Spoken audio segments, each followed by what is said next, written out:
Greetings, fellow investigators, and welcome to our video podcast, Into the Darkness, where my friends and I play the Call of Cthulhu role-playing game. I'm your host, Thom Raley. Tonight, we have a one-shot. It's one that we've played a number of times before, but it's a fun one. The name is Intruders. It was written by Noah Lloyd and Matt Ryan, and it's available on the Reckoning of the Dead website. I'm your game master, and this is version 5. So without any further delay, let's begin our journey into the darkness. There is a small island in the South Pacific called Smith's Island, named for an Australian sea captain, Jacob Smith, who discovered it in 1806. The island is volcanic and covered in tropical jungle, and it is thought that up until recently, no humans lived on the island prior to its discovery. There are no dangerous animals. In fact, the largest animal is the tiny Smith's parakeet.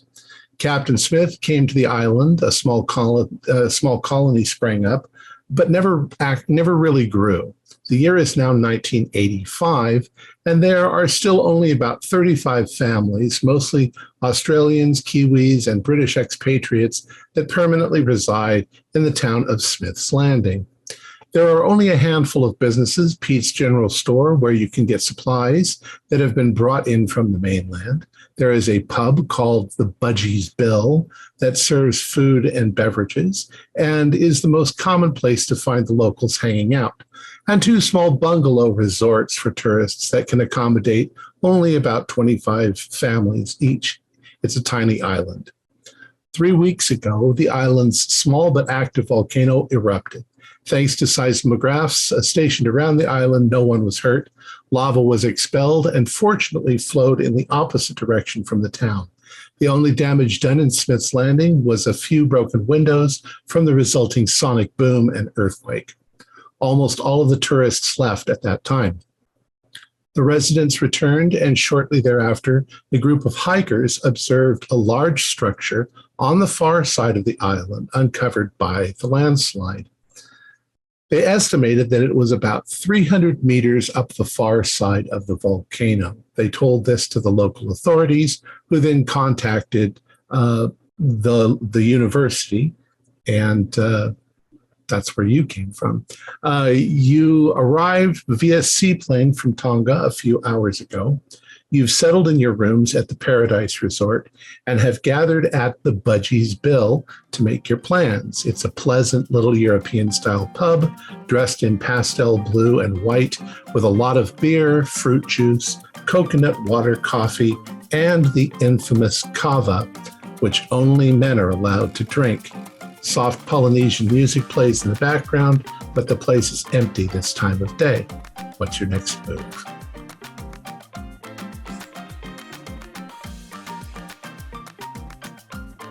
Well, I suppose if only fellows can have kava, I should order 2. One for Dr. Gidry, just because. Well, that sort of thing pisses me off. You should be warned that it is a narcotic. Yeah, look, on a research trip a few years ago, we sampled some kava, as we were encouraged to do by the locals. I'll put it this way, I didn't sleep terribly well that night, nor have I slept terribly well every night since. So do with it what you will, but I will not be taking part in that. With that advice, I think I'll pass too. Every night since? How long ago was this?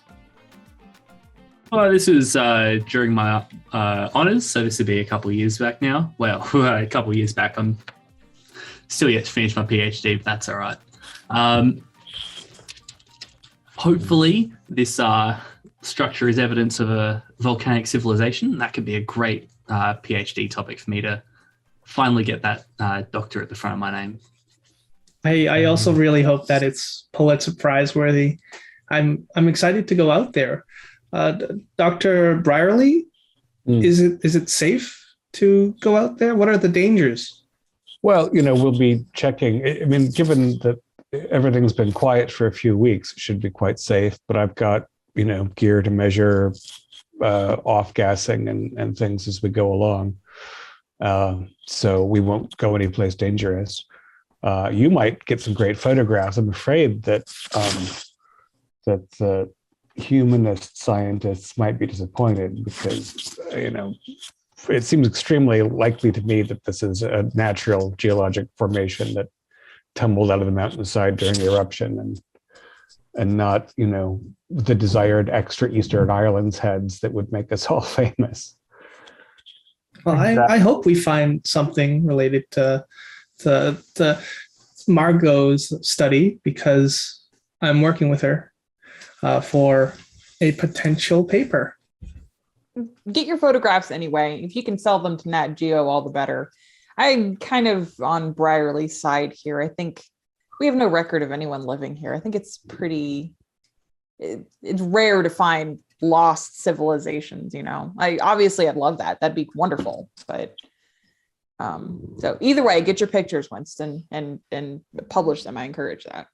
Well, I've brought a lot of good glass.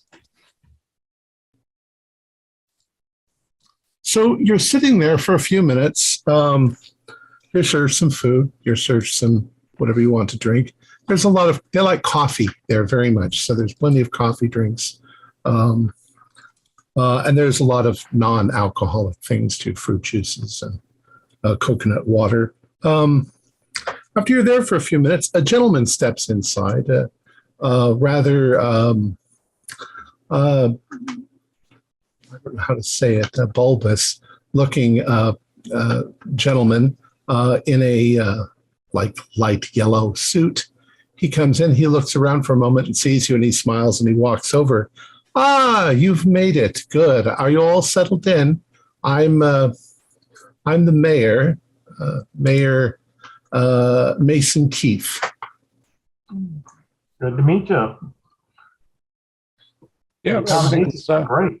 So have you had a chance to look around yet? It's a rather lovely little island. We enjoy Smith's Landing very much.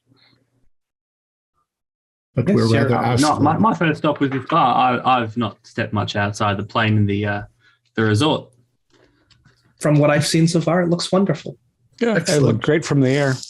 Well, we assume that you're going to be staying for quite a while. I don't think that we're going to have any guests at the resort for at least the next month or so. People are afraid of volcanoes, Tell me, the folks that found the structure, did they get very close to it, or did they just see it from a distance? The fire tags, no, they were down on the path itself. Oh, okay. They're locals. They just they'd never seen anything up there before, and they thought it was quite unusual. I asked them a few questions. They said it was rather blocky, like rectangular blocks, like some sort of a ruin. But of course, they were nearly 1,000 feet away from it. Of course. Yeah. Has anyone else been fire up there? tags? I'm sorry, what was your question? Sorry, do you call them fire tags? Is that their nickname around here? Oh, no, that's their last name. Sorry, they're their German. last name. Ah, I see. Sorry, Mr. Feng, continue with your question. I can give you their their address. It's not far, a few minutes walk away. But you might also want to speak. You're a journalist, are you, Mr. Mr. Peng. Mr. Winston. Peng? Mr. Peng, yes, you might want to speak to one of the locals, Terry Timms. He's our oldest resident. He's lived here the longest. And so he knows, he likes to tell stories to the tourists. Not all of them are true, but Thank you he's for the entertaining. information. Has anyone else been up there? Nobody that I know of, yes. Most people came back because they really put their lives back together. Of course, we live here. So there were some very minor structural damage to some of the buildings and, a few windows broken and so forth. But the people who live here aren't really tourists. Most of them are rather old. I'm amongst the young ones that are here. And you were born here, Mayor? Oh, no, I came here from Australia. I don't sound like it because I forgot to put on an Australian accent. It's much appreciated. No, most of them are retirees. They're people who come here. There's not much to do on the island other than sit on the beach and drink Mai Tais and relax. Do you have anything in the way of cash crops? I mean, do you have banana or No, pineapple or anything? there's no industry on the island. Everything Right. is You do a brought little in. fishing, and everything else is dependent upon larger places. Most of the people are independently wealthy, Hmm. and the few tourists that we get, help support. Now, the locals, the fire tags, but everybody, is that I'm wondering if the structures or formations were just covered with greenery until the flow dislodged it or charted off. But was that the sort of thing that might have gone unnoticed under the jungle? Or was it, I mean, it's not a large island. Is it pretty well documented? The It shapes? certainly is possible.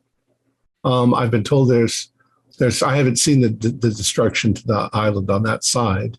Certainly there were definitely lava flows. I believe there were three large lava flows that came down the mountain and poured into the ocean. And certainly the jungle was damaged all around those. If the lava hit the sea, your island might have gotten bigger. Yes, probably not by much. Probably not by much. But you can walk all the way around it in about 2 hours. It's a nice, healthy walk. Keeper, what time did the seaplane drop us off? I'll say it dropped you off at 10:30 in the morning. All right, so we're really lunching at the end, and we should Right. we have ample opportunity to take a long stroll. Okay. So he gives you the addresses of those people and says that if there are any supplies that you need, you can go over to Pete's and check out with them. They're not going to have a lot of gear, but they'll have basic necessities and things like that. I'm sure most of us brought our gear anyway. So Right. thank you. That's kind. Well, thank you. Yeah, I mean, we could just wander over, take a look from at least the base. Sure. We've Yeah. got all the afternoon. While we're in 10, we might as well ask the fire tags what they saw first, and then either We may as well get Mark them or to lead us Seth to where they or- saw it. I'd rather not have That a seems biased the opinion. I'd just rather go see it. Well, let's see. There's not any chance you could get lost from one another. Right. It's- Nice Yeah. stroll. It's been a long plane ride. It'd be kind of nice to walk. I agree. I'll walk. I wouldn't suppose hurt. I could catch you up, but I want to go speak to these fire tags before I do anything. But if you wanted to go off early, I could meet you there, possibly with them, if that's what you'd like to do. I'll tell you what, Rhodey, why don't you and I take the clockwise route? So we'll see the whole shore, and if they stop off and visit locals and take the other side, then we'll probably end up around the far end at the same time. Take a couple Right. pair of binoculars and see Yeah. what we can see. By this time of day, it's already about 85 degrees. Yeah. If not you the heat. didn't bring floppy hats, you can probably find those at Pete's. Something to keep the sun off your face. Bring some water. I think I said it's 1985, so you got bottled water and stuff like that. All right. So is that what you're going to do? Are you going to go to the fire tags then first? So I'm going fire tags first. I don't know if I'm being joined by anyone. I would Well, like Go to. with you. Can we Yeah. just Then I'm sorry. could we just assume that if you're going to the fire tags, you guys can all just sort of hang around for a little bit and then go? Because We don't need to split. yeah, I mean you can if you want, but Yeah, I'll check out the fire tags. And okay. All right, so we'll do the fire tags first, and then we'll get back to the others. So you walk down the middle of the street. It's a small town. There's very little that's paved. But it's sandy, rocky ground. It gives you a little bit of a feeling like an Old West town, but at the same time, like a European Old West town. All the houses are well maintained, they're well painted, but they're in those bright sort of tropical colors. People like to bring a little bit of that into this. It's also good for the tourists. You see Pete's, you see a couple of little European style houses, and then you get to the one in question for the fire techs. There's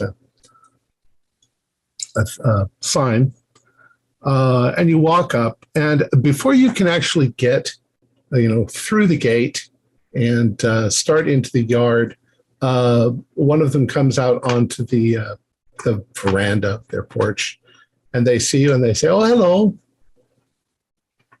Can I help you?" We're scientists to look at the volcano. "Oh, you've come to see the volcano, yeah. Please come inside." But there's somebody here, some scientists. Once again, very European, very, very well maintained. Everything's clean. A bit of a minimalist, but comfortable. Their house is a little more open than what you'd expect from a lot of houses, but then it's a tropical area. Please, what can we do for you? We were told that you were the ones that found the structure on the side of the volcano when you were on a hike. Oh, yes. My wife and I have been for a walk. It's almost a week ago now. We do this quite often. We wanted to see the lava flows. We'd heard that it's very interesting. So we once we had we were warned that we should probably stay away if we saw any like outgassing, because there could be poisonous gases. So we bear that in mind, but we walked around and we were looking at the lava flows when my wife looked up onto the high side of the volcano, and she's like, "What is that?" And I don't know how to describe it. It looked almost like a little castle, Awesome. Yeah, kind of with rectangular walls and little towers. It was hard to tell. It was slightly different color than everything around it, much darker stone. But it was a long way off, and we didn't have binoculars. I see. So, do you know of any history of the island? Like, have you looked into it terribly much, or? Oh, not really. We know that the Europeans have been here since last century, but we moved here about 7 years ago with the intention of just living the easy life. I made my money in as a legal counsel, and so I have enough money. It's just we didn't exactly expect to be on an island that would explode. But it's always, giving off a little bit of smoke now and then. It occasionally makes a little bit of a rumble. But we were told scientists had the measuring devices around it, and that it was fairly safe. But we have a contingency plan, A place like this, we always have a contingency plan that we can evacuate down to the docks, and the ships are always ready to get us off the island. Do you have your own boat, or is there an island? Actually, no. But our friend, the Murrays next door, they have a boat. We meet there, and they can hold like 20 people. So, an emergency can hold more. But there's only about 35 families that live here on the island. And you all live in this general area? Yeah, all here in Smith's Landing. The one who lives farthest out on the edge of the community is Terry Timms. He's a bit of a kook. We were told that. He's a nice kook. I'd love to hear some of his stories. Oh, we can visit him. Is he on the way to the volcano via the short route, or is he more the opposite Well, way? if you go on that road there, his will be the last house. You Last house. can't. Wonderful. I tell you now, you won't be able to miss it. Excellent. So do you have any landmark? Like, obviously, it's on the volcano and it's a big black mass. But do you have any landmarks we can look for when we're trying to find the spot? Well, I don't think you'll be able to miss it. Okay. If you walk counterclockwise around, you'll get to the first lava flow, and you just look up. You'll see it. Okay, no worries. Thank you so much. Unless it's we'll night. Get out of your hair. But yeah. We'll get out of your hair now. Have a wonderful day. And hopefully we'll have some exciting stories to tell when we come back. Yeah, excellent. Are you going to be here a while? As long as it takes us to figure out what it is and what's going on. Oh, well, excellent. We have, it's the Budgies Bills. They have very good food and drink at night. Sometimes they play music. Sometimes we get live music. So I don't know. So we're going to have live music because the resorts are closed. All right. Thank you. And you leave. Mm-hmm. We'll talk to the island kook. Yes. All right. So you're still kind of within the boundaries of Smith's Landing, but the road is leaving, and as you're walking towards the edge of the town, you realize that there is what was once a very similar European-built single-story beach house that somebody has completely covered in seashells and bits of sea glass and things like that in mosaic patterns. And when you've got nothing to do, you tend to do that. And everything is covered. His white picket fence is all covered in seashells and bits of things that he's found, bits of driftwood and things like that he's found on the beach. The beach is not far from where the house is. And the garden is mostly sand and stuff like that. The fence itself is not perfectly straight anymore. It's kind of, and the paint job has not been redone in quite a while, just because it's covered in seashells.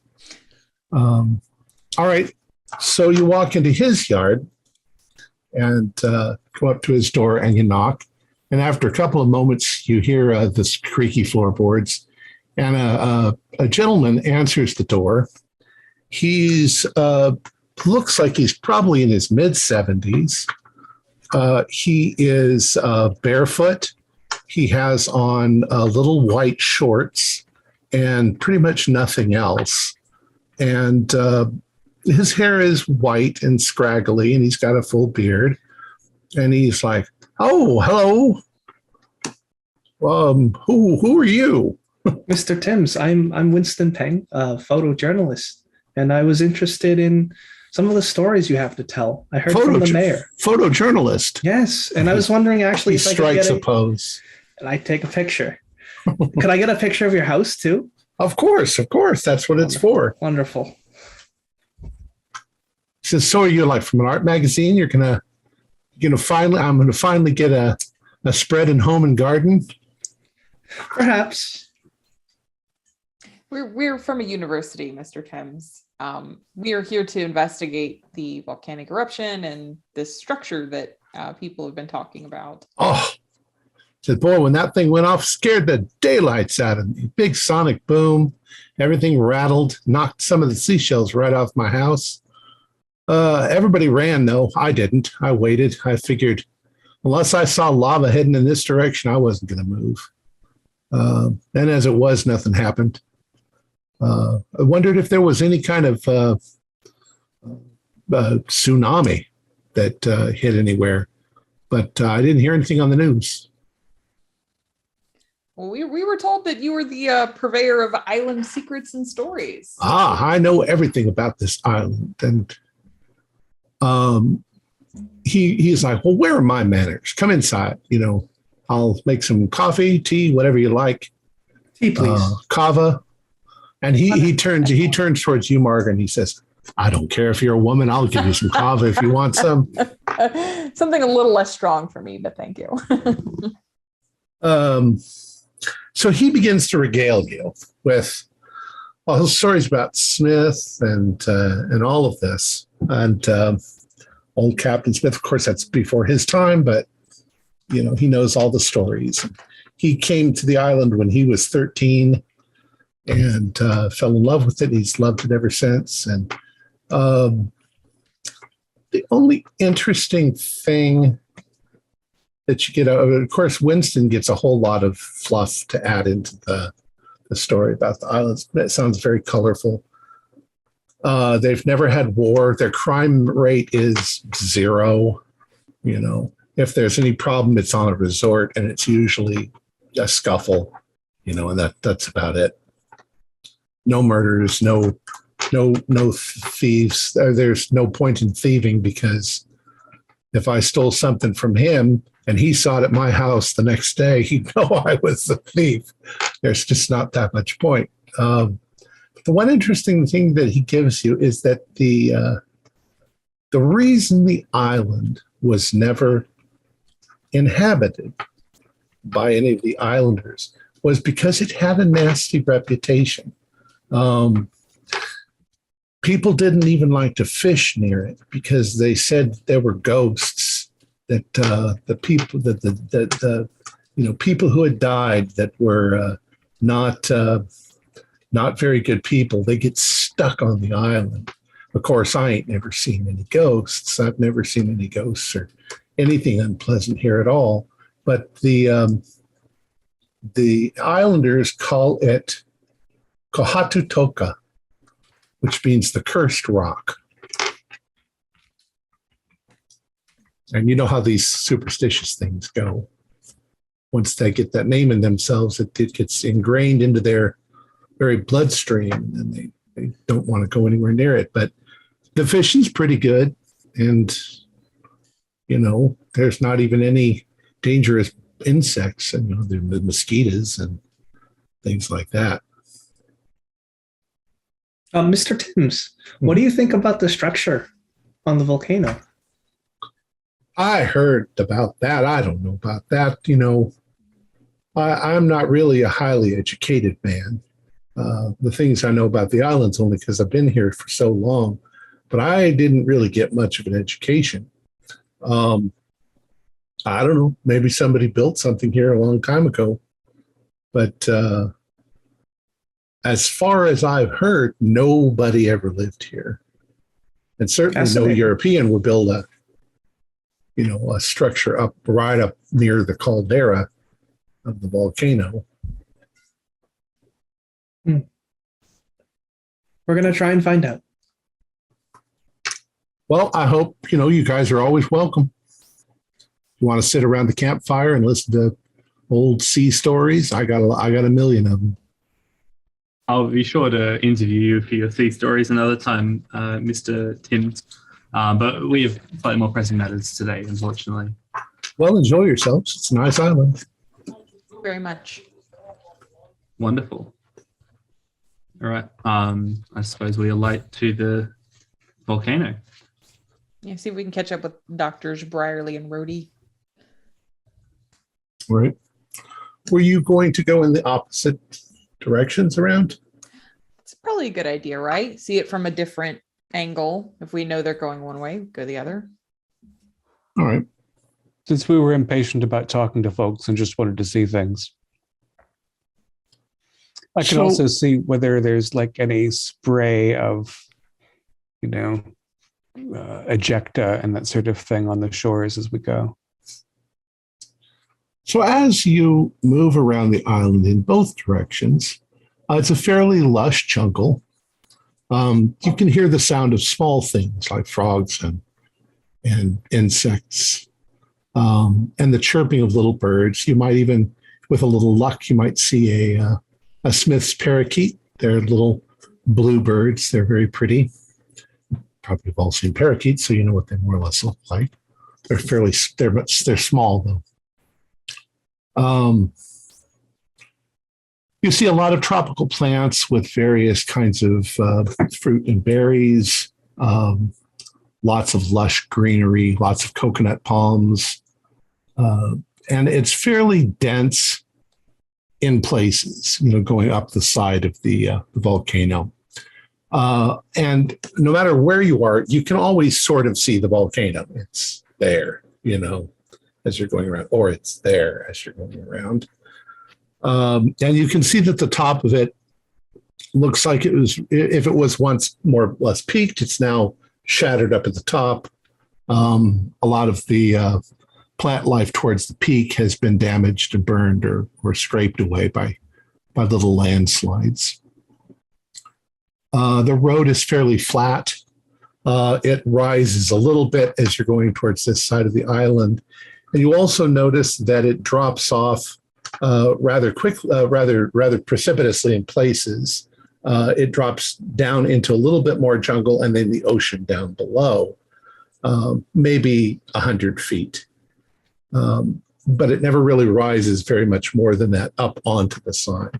So as you come around the backside, it's maybe been about 45 minutes or so on your walk, and you can see that the whole side of the volcano has been damaged. There's all black burn around the edges. There's places where there's still a little bit of smoke. There's a lot of gray where rock slides have occurred. And then there are these flows of basalt coming down that were once red hot flowing magma. And as you approach them, there is still heat coming off of them, which, because they're so large, is fairly, you can feel the radiant heat, though the ground itself is not that hot. It's exposed to air, so it's cooled down, but the interior of the lava flow is pretty hot. And you come up to this. What's that? Is there a lot of ash on the... There's a lot of ash on this side, but and you can see it. It's like a silvery powder on the leaves. But they've had a little bit of rain and they've had a little bit of wind. Does it look like in the last 3 weeks? Has it been highly disturbed other by natural forces? Not really. No. I mean, maybe there is one set of footprints, but probably not by now. That was a week or so ago. And it rains a little bit every day, maybe. So it gets washed away. But as you're coming up... I'm sorry, did the lava flow cross the path and reach the shore? It crosses the path and goes down the hill, down the side and into the water. And it crosses the path in 3 places.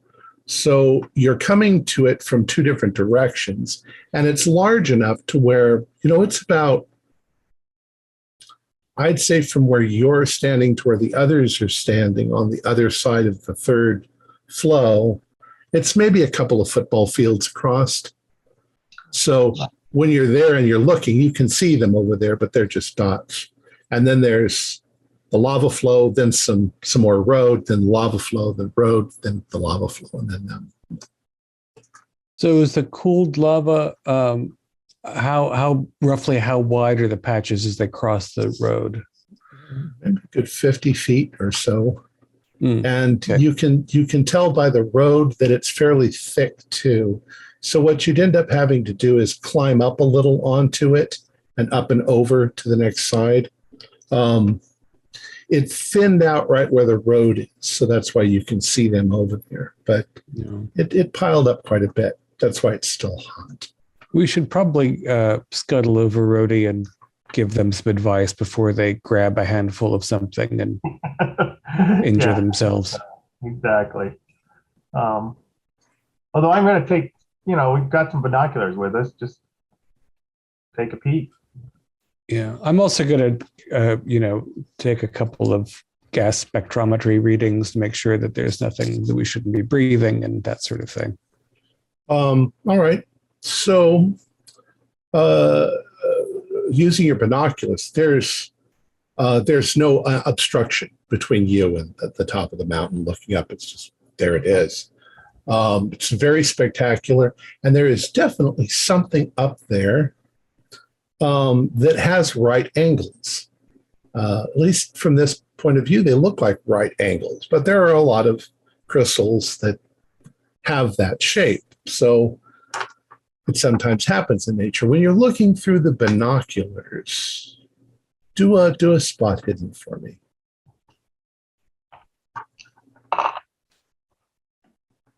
Oh, let me check my spot hidden. Sorry about this. I got an 18, so I think probably a hard success. That's probably a hard success. It makes you very curious when you're looking up at it because the rock itself doesn't look like the surrounding rock. It looks almost like, oddly, because it's right up next to the rock of the volcano, and they look like different things. Now, maybe it's possible that the volcano itself is weathered, and if this was buried, then it didn't get oxygenized by being exposed to the air for very long. But it really looks like a different species of rock altogether. It's darker. It seems more smooth, less like not like an aggregate, not like more almost like a cement. It's got that sort of relative smoothness and uniformity to its texture. The lava flowed around it, I'm assuming, or how did what it actually looks like, it's the lava was flowing next to it, and it caused a small landslide. And when the landslide came down, it uncovered it. So roughly how high is it then? How tall is this structure? You mean in height, physical height? Yeah. It's hard to tell because of the perspective, but at least 10, 15 feet tall. Okay, so it could have been mostly buried and then, all right. You're still not convinced that it's not just a big boulder that happens to have an odd right angle. It happens. Sometimes rocks fracture that way. What really puzzles you is it's what it's made out of, what its density is. Like somebody took a rock from somewhere else and dropped it there. As far as a volcanologist looking up, nothing really seems out of the ordinary from the way that the lava flowed down. It seems to have, taken the path of least resistance. Following arroyos and stuff like that. You can see smoke coming out of the caldera still. It's probably still active. If you climbed all the way up to the top and looked down into the caldera, you'd probably still see molten lava. You wouldn't be surprised at all. Your gas spectrometer, there's methane, there's sulfuric gases. They're not in a dangerous level, but you wouldn't want to stay here breathing in this, hour after hour after hour or day after day. It could get to you. It could damage. Also, might not want to climb down into a depression, say the caldera, where the density is pretty higher. But there aren't a lot of valleys between here and there. It's a pretty straightforward cone. It's straight up the cone. Yeah. Yeah. And it looks like climbing up. There's a couple of ways that would work. You could stick to the edge of the jungle and get most of the way up that way if you wanted to. You could also climb onto the lava flow and work your way up that way. It's rough, so it's not like you would slide, or at least you wouldn't slide very easily on it. It's a little dangerous. I think that Frank and I are in agreement that we should go and grab the less scientific-minded folks and make a path together that's safest. Probably between two of the flows we can have less jungle to climb through, but not Okay. be on the lava all the time, which is, a little bit rough. The only thing that's got you a little worried is that last little bit before you get to the structure, because it looks like there was a landslide. So it's all fairly loose scree. It would be very possible to cause another little landslide if you're walking across that and it all starts to avalanche. Maybe It might probably best wouldn't coming be. at It would. from a different angle.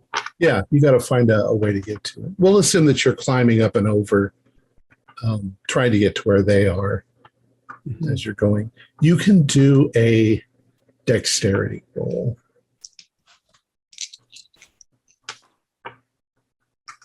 It's a hard success. That's a pass. Okay, so you both scramble over the top of it. The only danger is that it's pumice. It's like crystallized glass. So if you were to fall and slip and break your hand across it, it would be like a cheese grater. So if anyone doesn't have gloves, hopefully I brought something that I can help out for the clueless, because we should be able to grip something with just a work glove and pull oneself over. you can also do a spot hidden for me as you do this. Wow, 1 point off, still a hard. 18 and 19, respectively, for 60s. You notice some places on the lava flow that you kind of want to avoid because of the way it flowed. It makes ripples and curves in it, and there's some cracks and crevices in there where you can actually see a bit of glowing that are in those cracks. You wouldn't want to lose your footing and slip your foot into there. Right, and if you put your hand over that, it's like, that's probably 500 degrees. Yeah. Mm-hmm. Well, Marcus, we maybe not walk up the lava flow area. We come at it from, the north, something, Yeah, we'll see as we go. I think if we go again between the first and second flows, the jungle will be burned down, that we won't have to bushwhack at all. And then as we get closer, we can cross, as you say, to the north side and stay to the green and off of the hot that might be porous in places. But it's, easier to see where you're going when you're not in the jungle.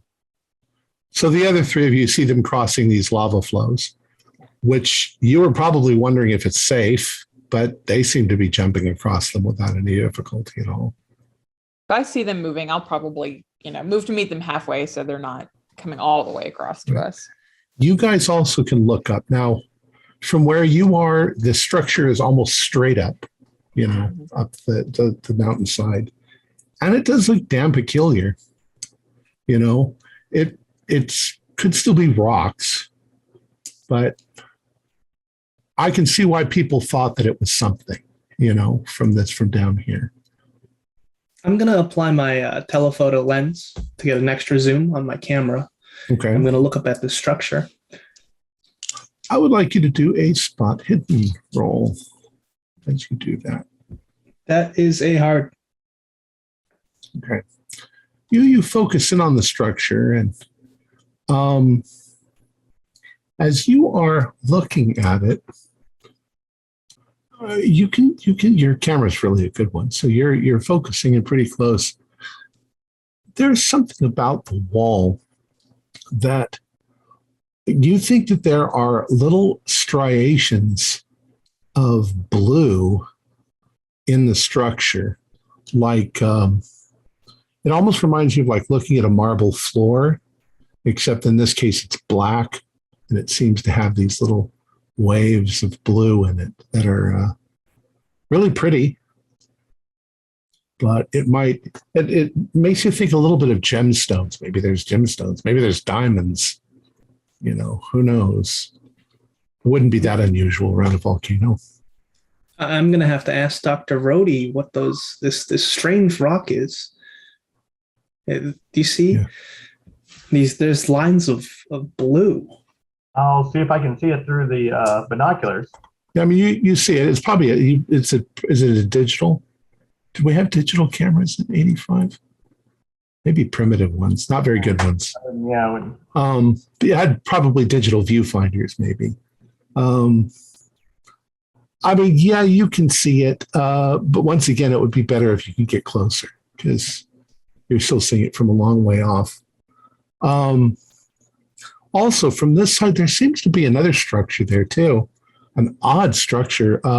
It does sort of look like a tower on a castle. You know, it's kind of tower-like, sticking up on one side. You couldn't see it from the others from over there, but you're interested to get up there and see what it actually is. Winston, also, there's a weird effect when you were focusing in and looking up there. There's an awful lot of weird colors. You're seeing pink rocks and purple rocks and green rocks, and you think that there's something wrong with your lens, or I mean, they're not bright pink and purple. It's like gray, but mixed with all those colors. It's very strange looking, like the other side of the moon. It's almost like a rainbow fortress. It's fascinating. I don't know about you all, but I want to get up there and have a better look at it. I say we go. Yeah.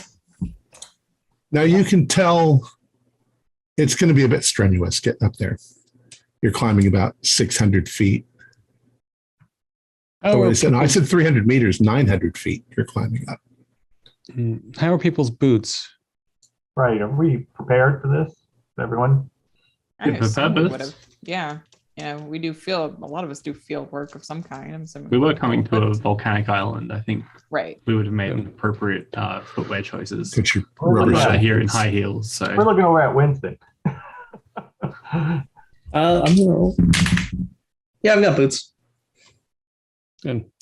Right. So Frank and I have been looking up at it. It seems like the routes between lava flow A and B will be easiest to traverse until we get closer to the formation. There are definitely still hot pockets. The surface is good, but depending, there's different thicknesses depending on the flow and slope underneath that we can't always tell what that is. So don't punch any part of the black cooled lava flow. Keep an eye on your feet. Anything else, Frank? Well, I have experience climbing, so maybe I can help out with some rope and some climbing gear. Maybe I can help out at that last, few hundred feet or so. It gets sharp. Right. Yeah, we can also cross over the jungle there so it's cooler and we can go slowly. We'll be close enough to see things. Maybe you should lead and I'll pick up the rear since we've probably been more vertical than the average. Sure. And I brought rope and carabiners and things and, have picks and whatnot. Exactly. All All right. right. So what we will do to save a little time is I'll have you each do 3 dex rolls.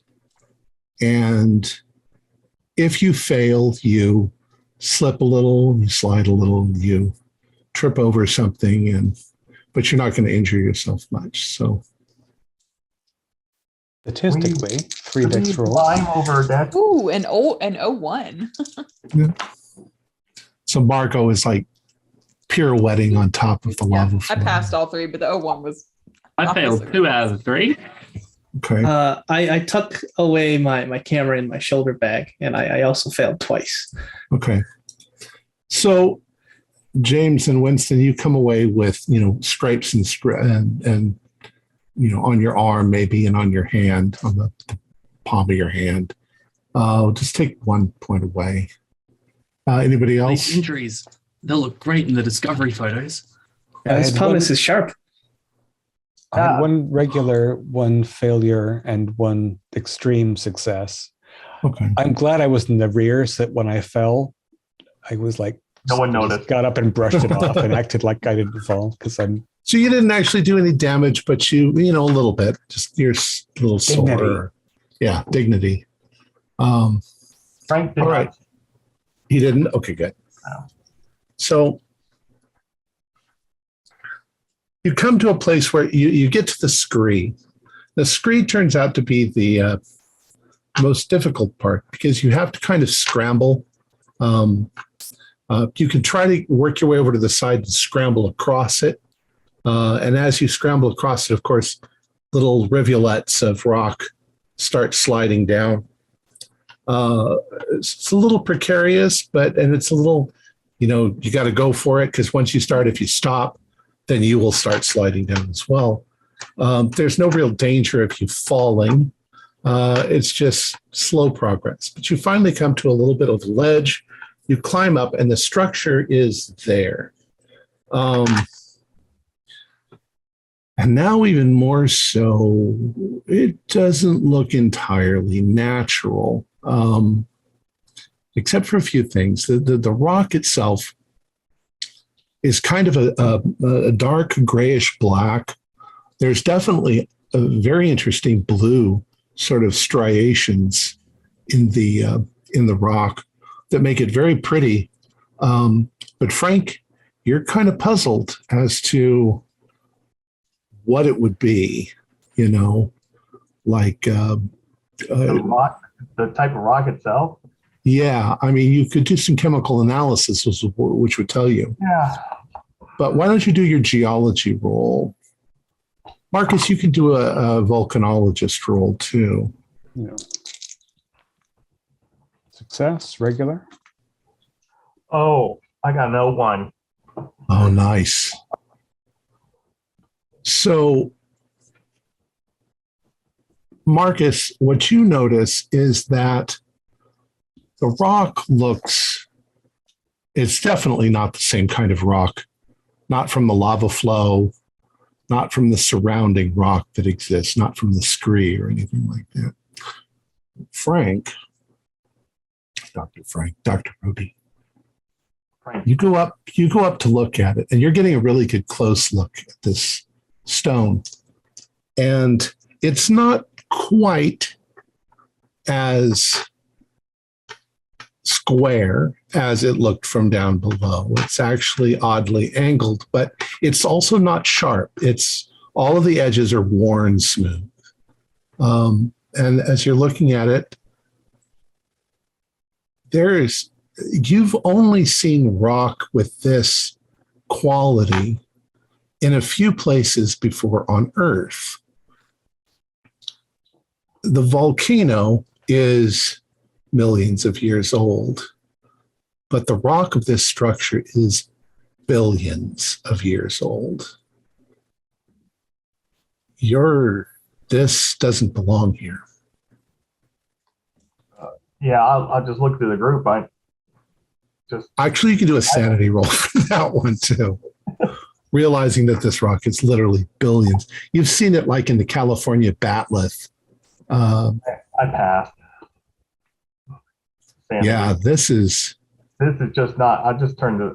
This is not right. This shouldn't be here. I don't even know what it is. I don't know what this rock is. It's older than the volcano itself. It makes no sense. Could be evidence of alien activity. We're not there yet. Veritable scientific proof of alien activity. I'm going to win a Nobel Prize. Anthropologist and archaeologist. You can do spot hiddens for me. Nope, that's a fail. Well, me too. Okay, so I mean, you can't place this shape of structure and everything. It still doesn't correspond to anything that you've ever seen in, an archaeological dig or anything. But all of a sudden you notice something about it that nobody seems to have put their finger on yet. There are no seams. You don't see any blocks. This is a solid, smooth wall of block. There's a seal. There's a roof to it, but the roof is about 15 feet up, so you can't see onto the roof of it. And it's definitely sticking out of the mountainside. It could be far larger. Also, you haven't gotten to that tower part, which is up a little ways and more on the top of it. It's kind of blocked from view from where you are. When you say roof, that implies, I mean, why is that not the top? Is it hollow?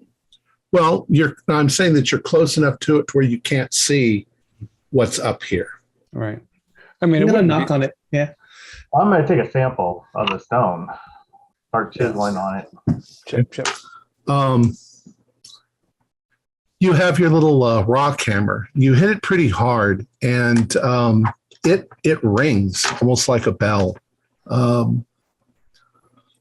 It chips a little, but it's damn hard. If you have a Mohs, you probably do a Mohs test, see how hard it is. Right. It's at least as hard as diamond. Wow. So it's a I don't 10 know on the if Mohs scale. I don't know if I brought anything strong enough. Well, more force is all. Alien rock, alien rock, alien What rock. do you think, Frank, about the possibility that this is extraterrestrial, not brought here by aliens, Jim? But is this is possibly an asteroid that landed at the ocean floor 2 billion years ago, and it's been rising on this pyroclastic flow from the core. That And seems that more of a explains reasonable explanation than. engines. Yeah. Yeah, it must be. It must be a meteorite. Aliens put it in the volcano for safekeeping. What Well- university did you say you're from, Mr. Bell?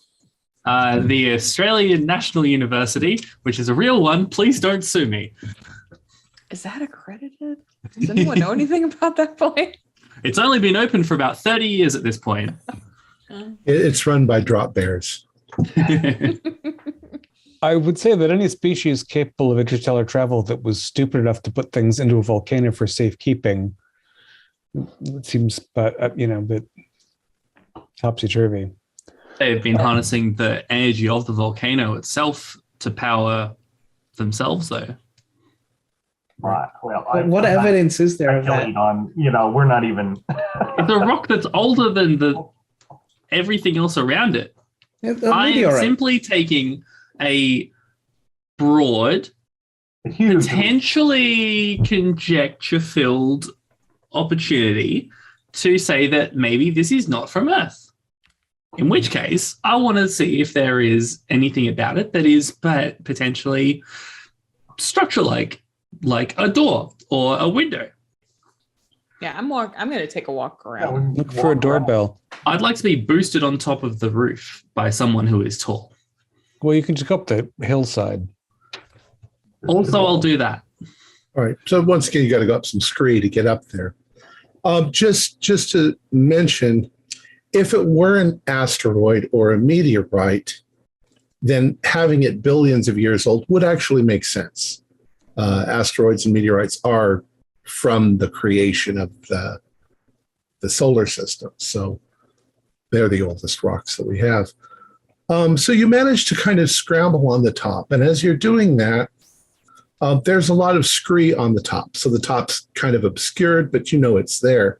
But there's this tower thing that's sort of rising up on one part, and it's not rising straight up. In fact, the entire structure is not, it's more or less right angles, but it's also kind of tilted coming out of this. So it's not level. It's not plumb. This tower also is wildly not plumb. It's actually sticking out at quite an angle, leaning back towards the volcano itself, also composed of the same substance and without any seams. Now we're talking cylinders and cubes that are together, and this really is quite bizarre. The top of the tower thing is broken, but it's also about 30 feet up. So there's no way to know if it's just solid or what. But you guys When you can say broken, you mean against, as opposed to the other smooth lines? something snapped. Out, looks all cracked. Something snapped off the top of that part. But we don't see any fallen top You don't. bits anywhere. Okay. Right. Does it sound hollow when you knock on it? Oh, it's rock. It doesn't. Yeah. It's, Won't ring like. Frank, do you, I've got some fairly hard chisels here. I'd like to see if the blue parts of the rock are softer than the black parts. And just, if we can, just a few chips every 15 feet or something to see how consistent it is. I'm increasingly of the impression that maybe this was something that was fluid, in eons ago. And the strange shapes that it takes is because it fell into a cavity of something that made more sense. If we can get some spikes into it, we could climb. Maybe I can climb the scale the side of this little tower and see if it is truly hollow. How's it? it's angled, like at about I'd say at about a 15 degrees off of straight. So, and the formation itself is air temperature. correct. It's not. Yeah. It doesn't feel like the lava. It's not warm or anything. It's not warm at all, and this isn't a chimney. Right. At least if it's very. Well, you thick, don't know. it You is. can't see whether it's open on the top or not. Right. What was I going to say? The blue part does seem to be a little softer. It's still very hard, but and even the black part, you're able to chip off little bits of it. Almost have to scrape it off because when you hit it really, I mean, you can hit it really hard. You can get little bits and pieces of it off, but it's very resistant. And Winston, actually, something that I said earlier, when he hits it really hard, it rings. So it could be hollow, like a bell. And it doesn't ring like ding, you start a vibration in it that you can hear lasts almost a minute, before it fades finally away. Like the walls inside of a cave will do that as well sometimes. Everybody do spot hiddens as you're looking around. That's a hard success. Yes. Oh, one. Oh yeah. There you go. Handing the ones around. Nice. So as you start walking around and you move, especially around towards the tower, Marcus, you look up and you can see that there is a rectangular sort of hole in the side of the tower. It's very narrow at the bottom, and it's rather wide at the top. It's a trapezoid. Trapezoid. But now you can see that it does sort of look hollow, and you can see light because the top of the tower is broken off. But that definitely looks like a door. Well, not a door, a hole. Though it's a damn weird shape. Yeah, and at a very weird angle. And I'm assuming it's not a human-sized rectangle or trapezoid. It's quite a bit bigger. Quite a bit bigger. And within it, we can see light as if it were passing. As if light were coming in from the top, from the broken roof. Oh, all right. Well, we have a way in, and we have a. You should take a lot of photographs, Winston, before you go any farther, and take a roll of film out in case you drop your camera into a pool or it's something hot. Of course. Because this is pretty. Frank, at this point, I'm prepared to say that we are not looking at something that formed naturally via causes I understand. So this could make our careers. It could define us. Or get us put away. I mean, Exactly. Let's. again, we've left take my anthropology photo. behind because it's older than humans. So, Yeah, Dr. Bell, you're thinking human civilization.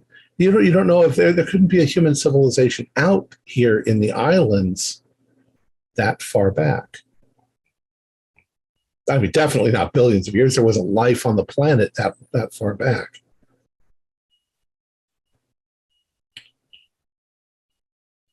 I'm not saying that this is extraterrestrial species that have designed this.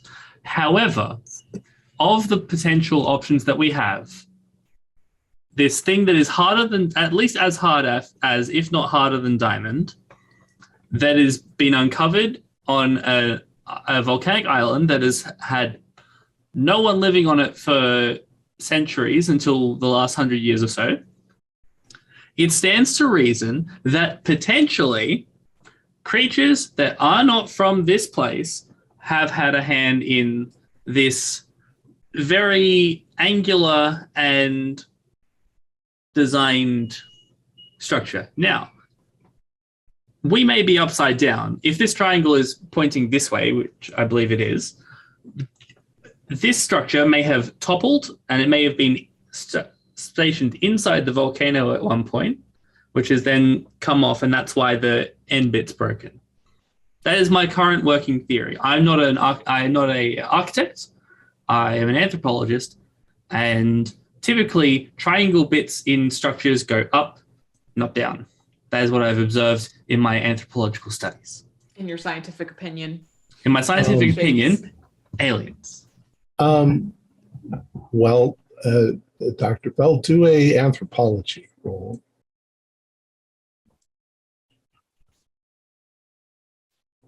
Yes. Okay. You are aware of a number of old civilizations on Earth that did build their doorways that were narrow at the bottom, because the advantage is you could run inside them with a club, and the person chasing you would have to put his feet in front of each other to try to come through the doorway, and you could bonk him on the head. And you could only have one person come through the door at a time if they had to narrow their legs. You find this in the American Indians and some like the Pueblos, they call them keyhole doors. So it's not unusual to have it smaller at the bottom. Except for the whole billions of years old part. Right. Right. Dr. Raley, where do you think we would be at on Pangea? Well, this is still the ocean, right? Right. This is not on the Pangean landmass.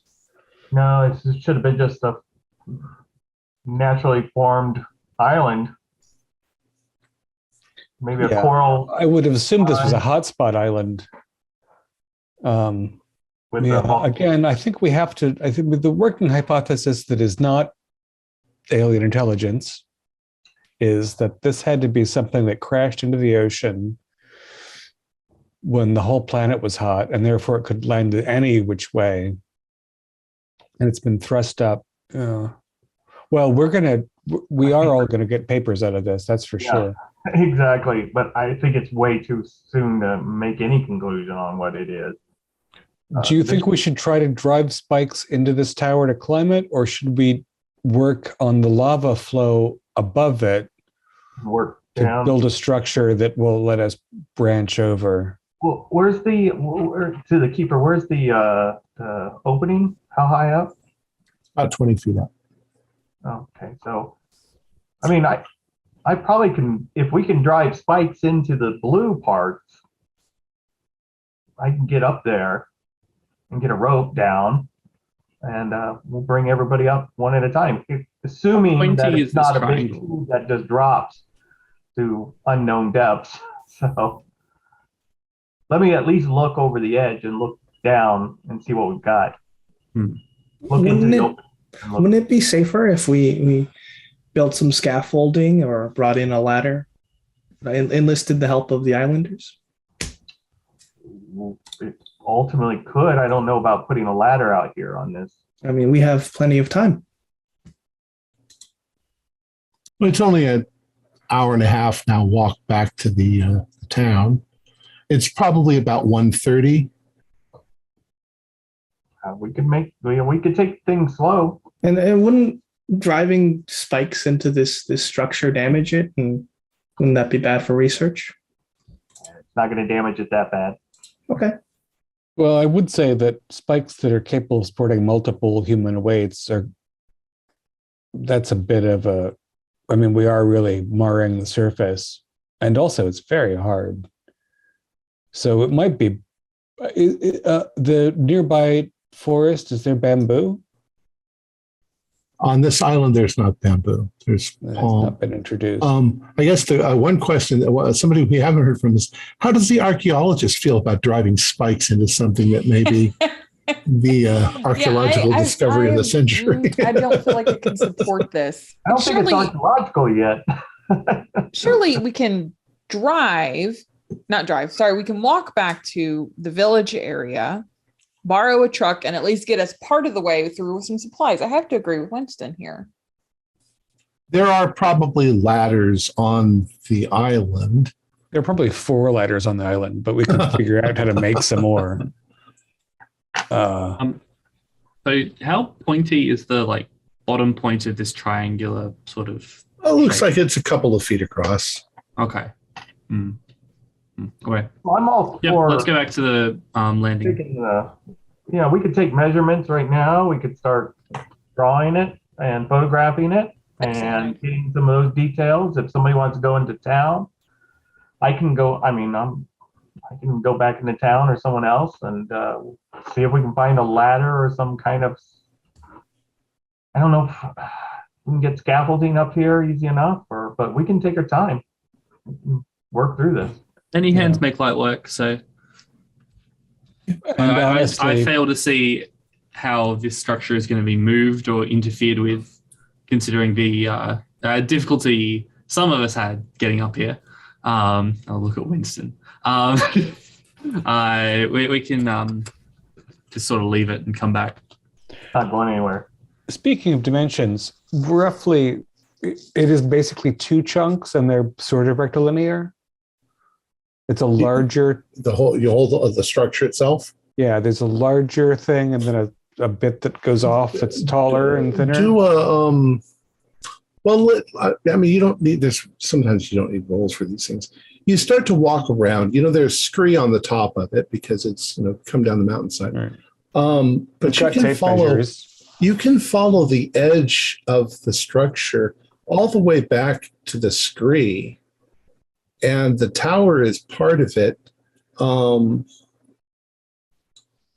It could be quite a bit bigger. Theoretically, most of it could still be buried. Yeah. It could be ginormous inside there.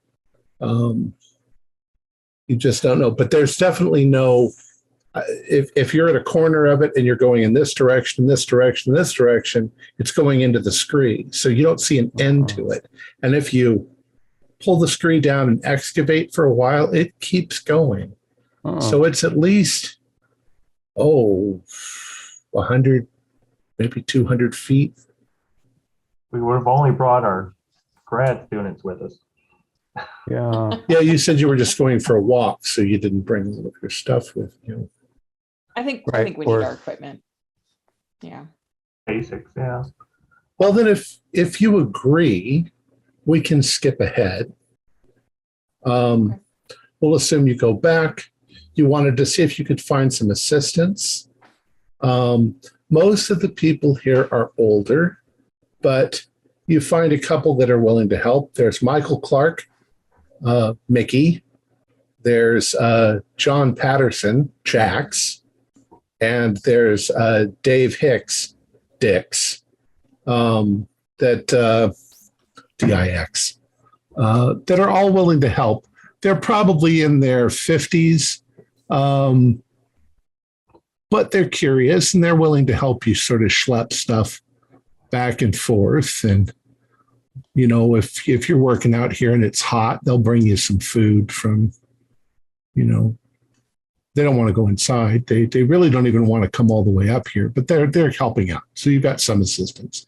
You're also able to find some ladders, and with 3 or 4 ladders, you're able to sort of hook them together and make them into a bit of a scaffolding so that you can get up to, you can climb up.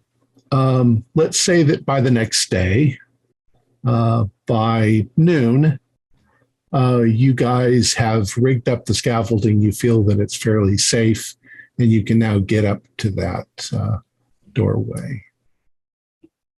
And you've brought any equipment that you wanted to get. Ropes, a grappling hook, maybe. Lanterns. Yeah, more in the way of internalized light than we thought we'd need, certainly. You've got electric. Whatchamacallit. In fact, we can say that you're smart enough to you even have a generator. There's generators on the island in case power goes out. So you can borrow one of those. Yeah, we can string light in those little cages so that we can actually see where we're going. Right. I think I'd like, before we mount the tower, to see how much loose scree we could push off the roof of the lower part. Because if we found an entrance down there, we could, that would be useful to have more than one way in and out. Do a luck roll. I rolled my luck this afternoon and I got a 45, which I was resentful about. And I just rolled a 97. Yeah. So now you're all resentful. But you've cleared more of the scree away from it. And you still don't really see an end to the structure. So it's definitely going into the. It's very substantial, and again that roof is probably not at a right angle to the ground, right? But it is fairly level. Flat in its own regard. Maybe about 5 degrees, and it's all one piece still. It's all one piece, and since you've probably, to keep from slipping on the scree, you've probably done some sweeping. You've swept off the structure. There's something else that's damn peculiar about it. The blue striations on the roof, on the ceiling, while you're up there, they seem to form patterns. They're not regular patterns, but there seems to be some, like, it doesn't look natural. So it's less like marble and more like something mosaic. Yeah, maybe like a mosaic. And the blue part is like the lines, the leading in the mosaic, or the leading in the stain. Looks like a stained glass window, but the rock is the window, and the blue part is the leading. It's odd looking. Say on that. Sorry, what was that?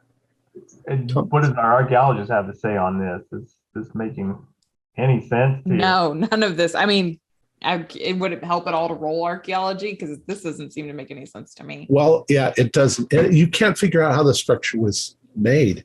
Something that the doctor said earlier starts to sort of nag at you. It's almost like the structure was poured into a big form and solidified, like you would be in an ironworks. You pour liquid, so there's no seams. It's one solid structure. That's impossible, despite the fact that there are some crazy Egyptian archaeologists who think that the pyramids were constructed by forming the blocks in place, which is just utter nonsense. It's driving you all a little crazy. It's probably affecting your dreams. How bizarre it is. But it's also extremely exciting. All right. So, Frank, you were really clamoring to get up there, have a look in first. You look in through the doorway, and it's dark. You've got your big flashlight, and you're looking around, and there is definitely the remnants of what looks like a spiral ramp going down. Of course, it's not going straight down. It's kind of going like this, almost like you're looking into a seashell. It's been damaged a little bit over time.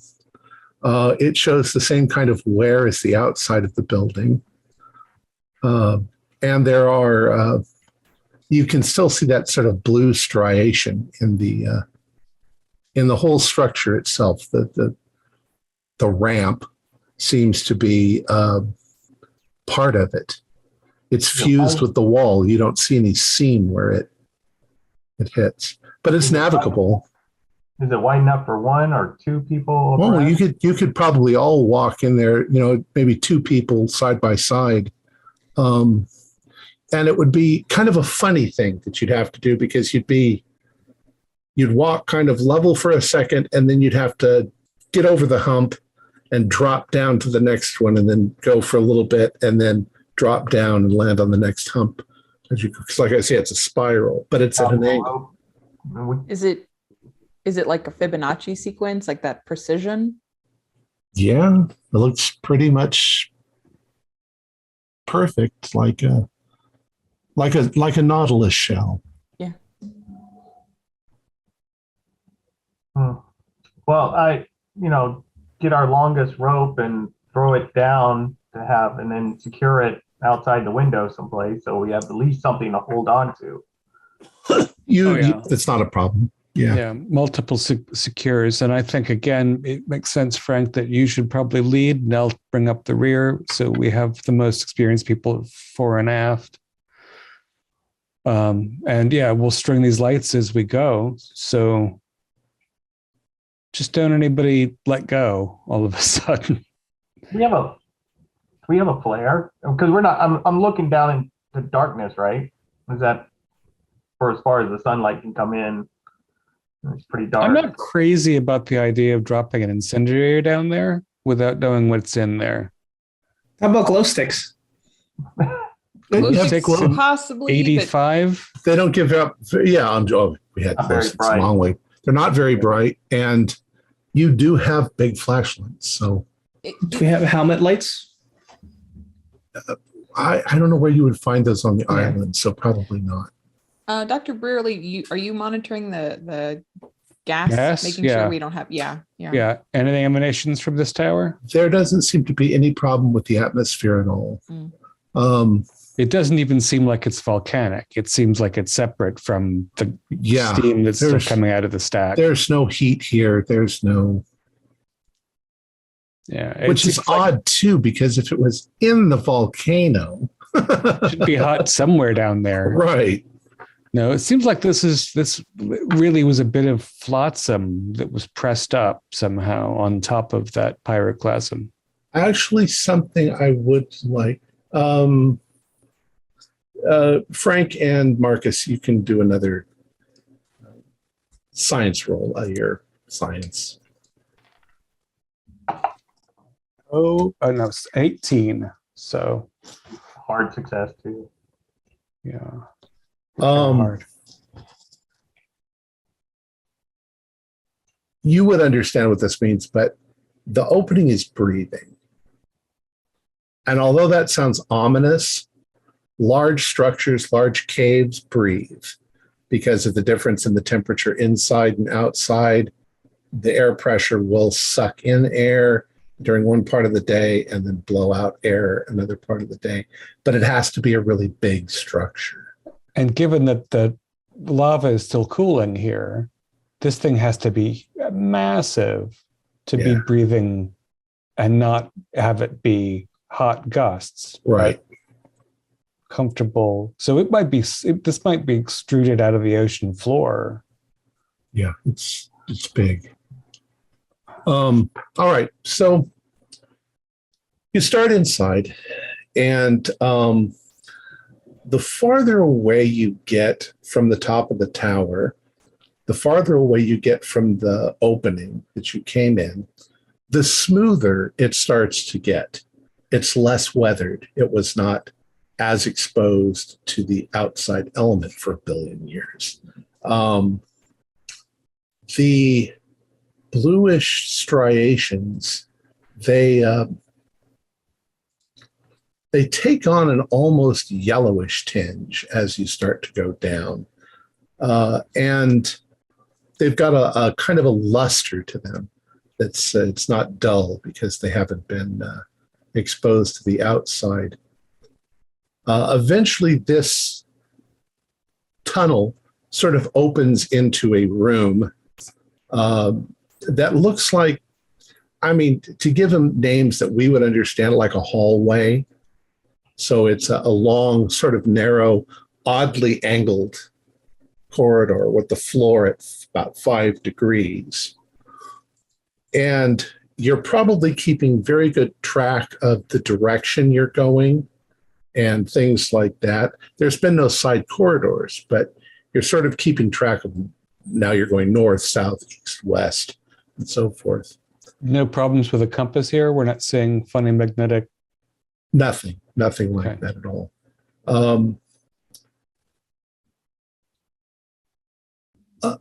A short distance down this corridor, and you realize that there is another triangular sort of door, a rudimentary door that has a whole bunch of scree that is poured in through it onto the floor.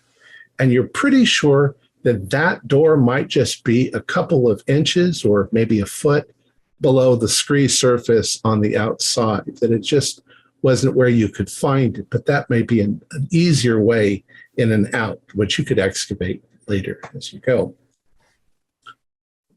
The corridor goes maybe 30 feet beyond that and turns at an odd angle. And it opens into what looks like a room.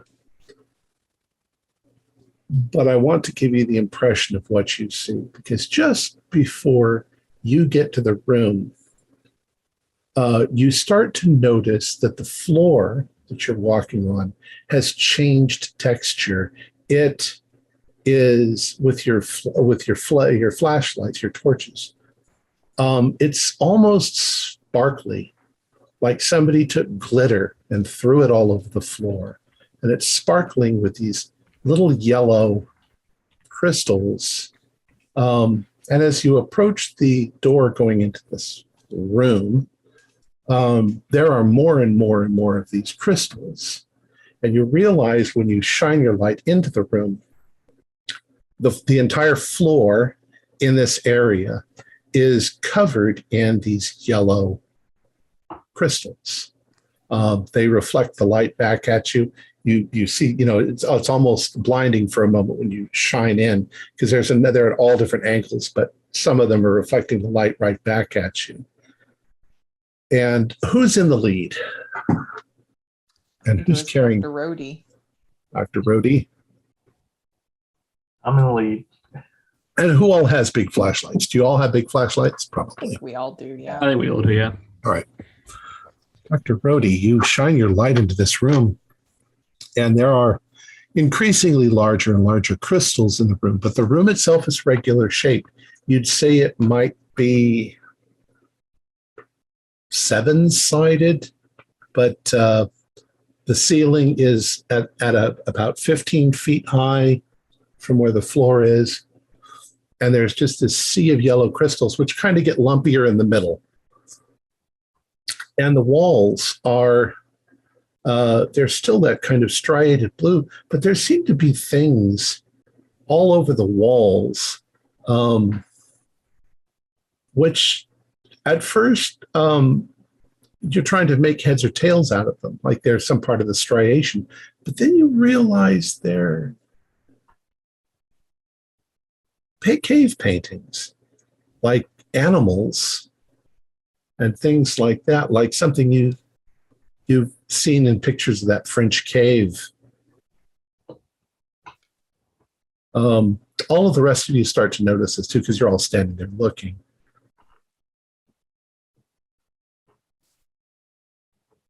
None of this, none of this Archaeologist, Yeah. do your archaeology roll. Anthropologist, do your anthropology roll. Photojournalist, you're taking photographs. That's a regular success. Regular success for me too. Yeah, these are damn peculiar. These are very primitive. The Neanderthal caves that you've seen were far more in advance than these. These are far more primitive pictographs. And they seem to show they seem to show what look like primitive stick figure people. Some of it is hunting. Some of it is what could be interacting with the gods. Who knows? So you're looking at that. Frank, geologist, you are looking around the room. Do your geology roll.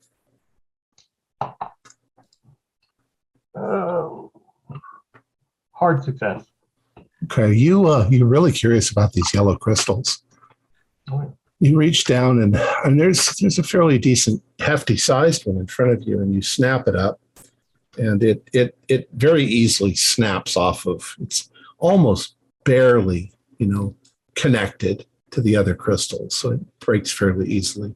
And you're looking at it. You quickly do a Mohs test, and you're pretty sure this is something akin to topaz. Only these are monstrously huge. If this is actually a topaz, or a yellow sapphire or something like that, this is a king's ransom in sapphires right here. I'll pass it over to Marcus. Well, I don't know what to make of this. They're definitely growing. I mean, they were growing. They've some kind of geode or something. And is it the case that as the blue striations shifted toward yellow when we were inside, that these are sort of along the same faults? That maybe whatever the makeup of the blue lines was extruding these crystals? Yeah, maybe. Do a spot hidden for me as you're looking. And while you're doing that, Winston, he said topazes. He said king's ransom. You're taking photographs of these. Do a spot hidden for me. That is a success. Marcus, how'd you do? I got a 90. Oh, okay. They're trying to figure it out. Winston, you're looking at these crystals. There's a particularly beautiful, sparkling, golden dome of little crystals that you're looking at. You take a photograph of it and you move around a bit and you're taking another photograph and you look down at it and you suddenly realize that it's a human skull that's all encrusted with these yellow crystals. Do a sanity roll for me. I failed. Okay, you failed. Do a 1d4. Oh, 4. A 4. Excellent. So you suddenly screech and jump back, and your voice echoes around the room. And you guys see him suddenly jumping back from something on the ground. No place for screaming, kid. Watch your camera. I think this explains the cave paintings. Maybe someone got trapped in here. How could someone get trapped here? This It's place is a older skull. than human civilization. That's a I'll pick it up and skull. look at it. All right. Margot, do an archaeology roll. James, you can do an anthropology roll That too. is at least a hard. It's a hard. Hard success for me as well. All right. Margot, you pick this up, and it's definitely a skull, and you brush some of the crystal structures off of it to get a better look of it. And this light starts to go off in your mind as you realize that you're holding in your hands a perfectly preserved skull of what looks like Homo habilis. This is definitely 1.5 million human ancestor that there's only been fragments of these found and sort of virtual reconstructions, but It's perfect.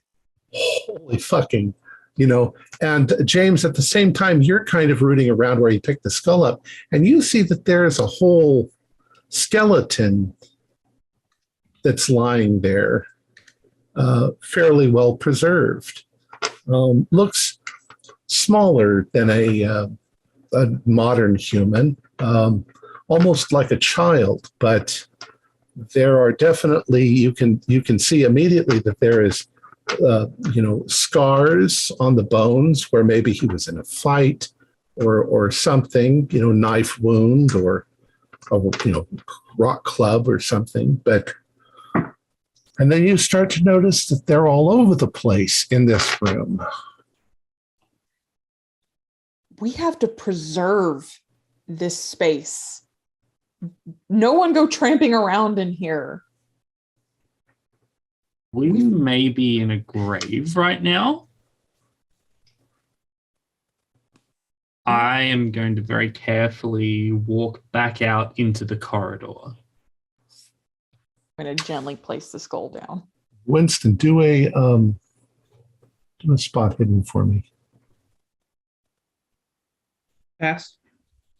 Your flashlight, you're looking around the room. On the far wall, you can see what looked like 3 very large mirrors on the wall. It scared you at first because you suddenly thought there was another team of people across the room looking back at you because you hit the flashlight against it. And then you realize that it's perfectly polished like glass and definitely reflecting the room. At least what you can see. It's about 60 feet away from you. What do you want to do? Do those look naturally formed, Dr. Brierly or Dr. Rhodey? They've got kind of an odd shaped frame around them, but they're perfectly flat and against the wall. They almost give you the impression of windows at first, except that they're definitely mirrors. They're angled a little bit oddly because they're reflecting more of the ceiling. And when you look up at the ceiling, you realize that these striations of yellow crystals are also in the ceiling, hanging down a little bit, 15 feet up.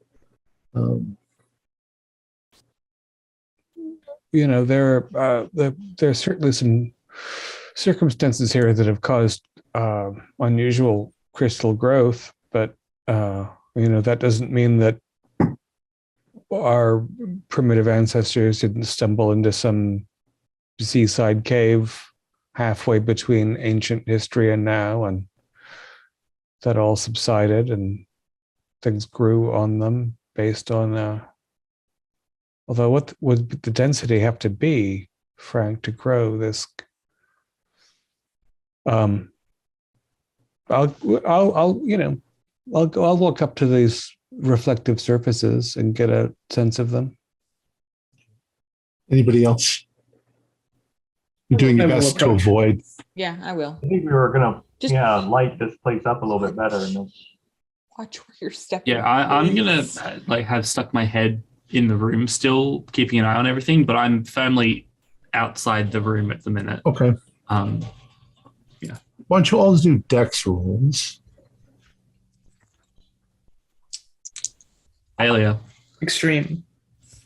Regular. A regular success, just barely. failure. Okay. So as you're walking, you're trying to avoid large bunches of crystals. You can hear them they're everywhere. So little bits of them are crunching under your feet. You can hear that. But Dr. Rhodey accidentally steps on what's probably a bone, and you can hear it, but he's like, sorry. I'm backing out. Watch your step, please. Okay, so Frank is kind of backing up a little bit. James, you are back by the door, and the three of you are moving up towards the mirrors. You are all suddenly open-mouthed, stunned. You can all do sanity rolls. Because when you're looking into the mirror, well, I'll tell you after you do your sanity roll. 8, yeah. Fumble. Okay. So Marcus and Winston, you step up to the mirrors and you can take 1 point of damage, but your reaction is going to be like, this doesn't make any sense. Margot, you pull yourself together and you're just intrigued. What you see when you look in the mirrors is a slightly different angled version of the room that you're in. It's because the mirrors aren't, perfectly right angled to the floor. You can see yourselves in them crystal clear. You're standing in the same room, except in that room, there are no yellow crystals. You can see on the floor that there are marks of blue crystals, but they are forming complex angular patterns all over the floor. It's almost as if they can't be natural, some part of some bizarre design. But the weird thing is there are no bones and there are no crystals in that room that you are standing in on the other side of the glass with your flashlights. If you shine your light in the mirror and it reflects off the back wall, it reflects off the back wall in there as Just well. like it should. There are also no paintings on the walls in I'm that not touching version. the mirror. Like what? You touch the mirror, it's perfectly smooth like glass. And it's slightly cold. Right next to a volcano. This thing's cold. You also leave no marks on it.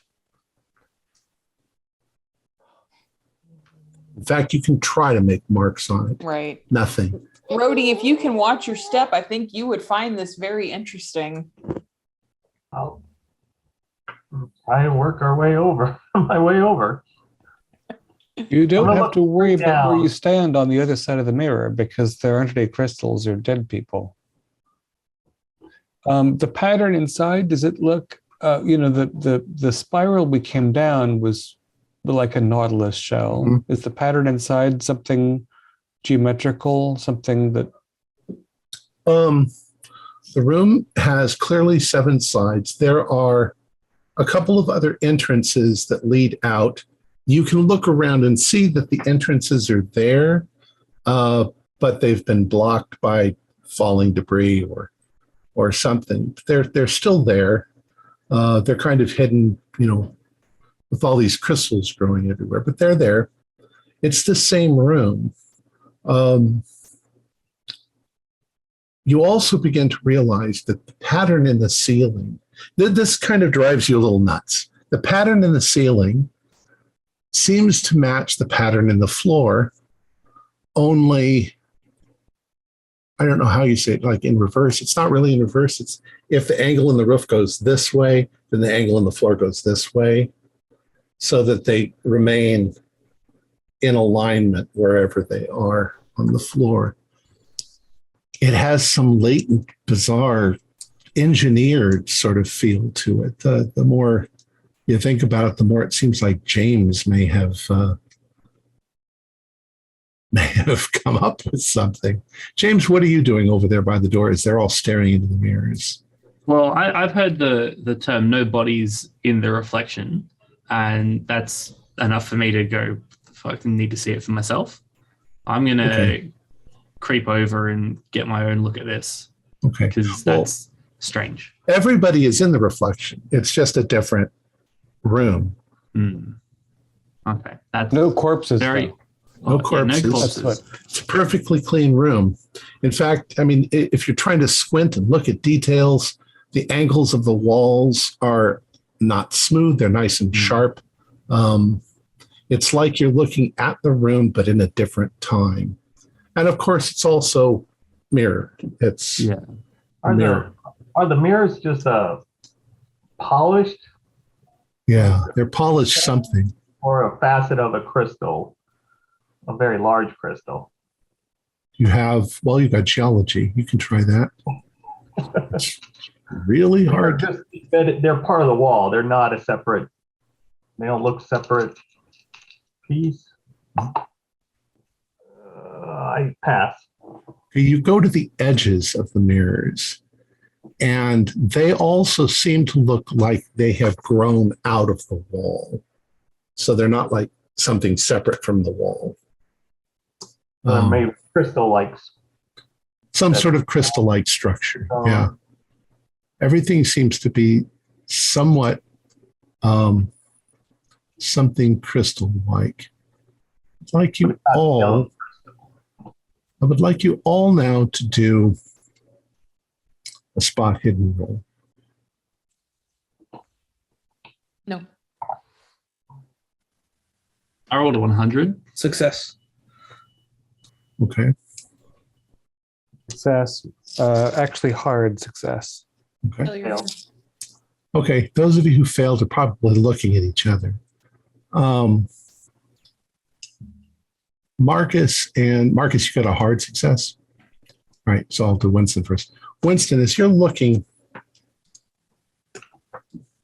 you're not sure, but you think that a shadow inside that mirror seems to have moved.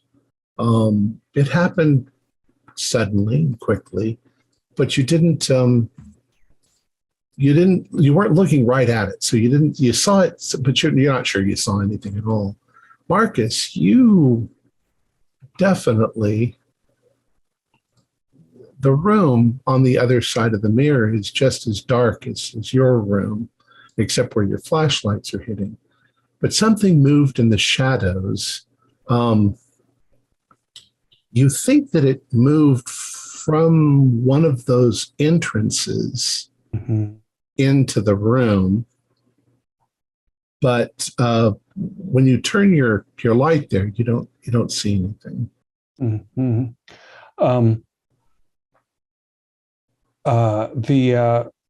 Winston, would you take a picture of the center of the room behind us? Yeah. Take And I'm gonna photograph. I'm gonna flash, please, and I'm gonna try to shine my light into the reflection down the channel that I thought I saw something move out of. Because the ones in here are covered by stuff, but. So Winston, you turn around, you're facing the room full of yellow crystals, and you take your flash. In the 80s, I don't think flashes made any noise by then. Old flashes used to have that high-pitched sort of whine. You take the flash. For a moment, Dr. Marcus, the room is lit up. The room is lit up on the other side too. You've got your shadow, your torch pointed towards one of the doorways leading out, and you get the distinct impression that there was something that moved, and it was oddly colorful. That's a weird thing to say, but it was oddly colorful and reflective, like it really reflected this oddly colorful light for just a split second as you hit it. What do you guys want to do? You're kind of overwhelmed at this point, standing there. Did you see anything in the mirror that looks like a photograph? Nothing I could describe. There might be something happening with multiple refractions in here from all these crystal shapes, because I got a bit of a rainbow flash, and I feel like there's movement, and I'm very uncomfortable with the fact that our reflections do not describe what we're seeing in the room we're in, and I think I'd like to get toward daylight. Is there an animal in here? You saw an animal? I would say it was movement. It could have been something falling, but there's a bunch of us shining lights around at different angles and all these reflective surfaces. But it looked like a thing that moved it to me, but only in the mirror, in the whatever this is. My American friends said I should bring a handgun when I go to dangerous places. I have one in my bag. Okay. Interesting time to mention that. Yes. If there is an animal I don't really know how to use it, but I think I can use it. No. Okay, Mr. Peng, let's relax a little bit here. Like, I realized that I was the one bringing up aliens before, but that's a bit like, let's chill out. We don't need a gun. There was that collapsed entrance in the hallway out back. Let's get some light. Let's get some air. Yes. Clear it out, and then we'll. I'm all for that. I'm all gather for ourselves opening and up come that back. stairwell, getting some fresh air and light. I don't like And this place. surely there's a procedure that we would know, especially like James and myself, of like discovery. What you do when Yeah. you find something, you cordon off an area, you flag thing, that kind of thing. So it's like, let's exit this space. I like James's suggestion. Get out the back door. Okay. Yes, there is a whole procedure of putting out markers, and creating a grid. If you're going to do an archaeological dig. It's gonna take a Right. while. Exactly. Let's get some light through here. That back All right. door. Yeah. I would like you all to do a dex roll. Fail. Oh, 5. Pass. regular Pass this success. time. Fail. How much did you fail? I can spin the luck. I rolled a 91 I out of, rolled a 96. That'll do it. That'll do it. out of 70. As you guys are all turning around to start, and you start moving carefully out of the room, but before you get more than a foot or two, Winston turns around and the edge of his pants snag on one of these crystals, these yellow crystals, and it snaps off and it hits another crystal, and a little cascade of yellow crystals next to him sort of tinkles to the ground. Winston, you can look down, you can see that there are bones that are there as well, but fortunately you didn't hit any of the bones. But everyone do spot hiddens when he does that. Odds That I Success. failed. Regular Extreme. success. Hey. Regular success, but here's an Okay.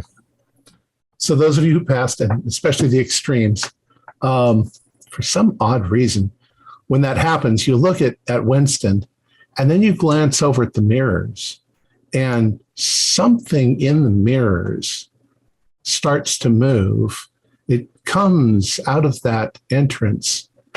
It's a shape, and it starts moving farther into that room, over where the mirror, kind of where you were standing a moment ago.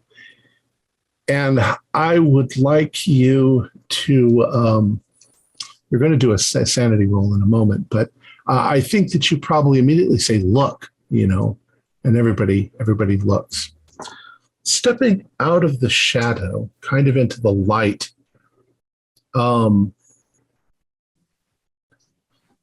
this thing, it's very hard to put it into words. It's multicolored. It's composed of neon pipes, like a Chinese, street sign. It's glowing, and it's moving across the floor. You'd say it's about maybe 3 or 4 feet long. It's not actually on the floor. It's a bit above it, and it moves almost snake-like. But there's qualities to it that are strange. It's reflective, and it shimmers like crystals, and it's got a quality like burning alcohol, like alcohol on the top of crepe Suzette. It's got kind of like a bluish flame that rakes along it as it moves, and it almost defies your ability to grasp what it is you're seeing. So you can all do sanity rolls as this thing moves. That's actually a pass. Shocking. I failed. Okay. I If you- passed. Wow. If you passed, you can do a 1d4. If you failed, you can do a 1d6. 2. That's a 3. We're okay. 4, and I'm at temporary insanity. Oh no. Okay. So you're terrified. You probably scream out a little bit as you see whatever this thing is. And when you make noise, the thing moves. The front end of it raises up, almost like it's sniffing the air. You realize too that it's moving towards and around the place where you guys are standing, but in the mirror. And then a second one moves into that room and joins the first one. And they both seem to move back and forth like they're smelling for something. To which my response is, who's standing? I'm dancing toward the exit. Okay. You freak out and you start to run crunch, crunch, crunch across the crystals. Dancing. Okay, dancing. Like, Oh, Winston's running. He's temporarily insane. All right. Okay. So when you make that noise, one of them moves up towards the glass, and it's almost like it has tentacles of light that it presses up against the glass like it's listening or smelling. You get the distinct impression it knows that you're there. So, I mean, you guys are probably backing away. Some of you are running for the exit.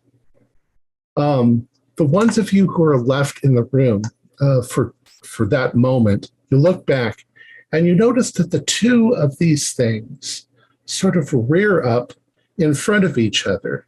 Their tentacles come out and touch, and they begin to trace lines in the air in front of them. And just as you're leaving the room, in the room itself, you suddenly see these lines starting to appear in the air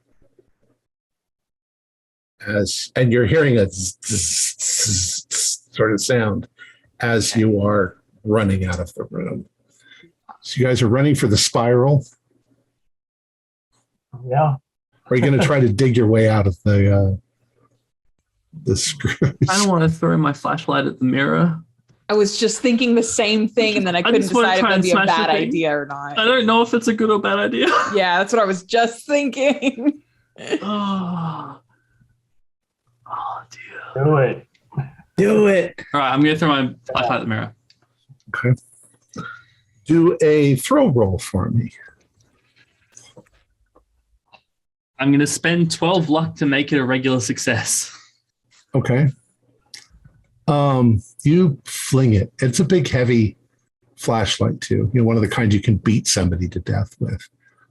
You fling it. It smashes against the mirror and almost explodes as it shatters and hits the mirror. Mirror does absolutely nothing, but it makes a hell of a noise as this all falls to the ground. And in that last moment, as you're standing there, you notice that the lines in the air are opening and these tentacles are coming out. And you can see that the things in the mirror are climbing through the hole into our space. Time to go.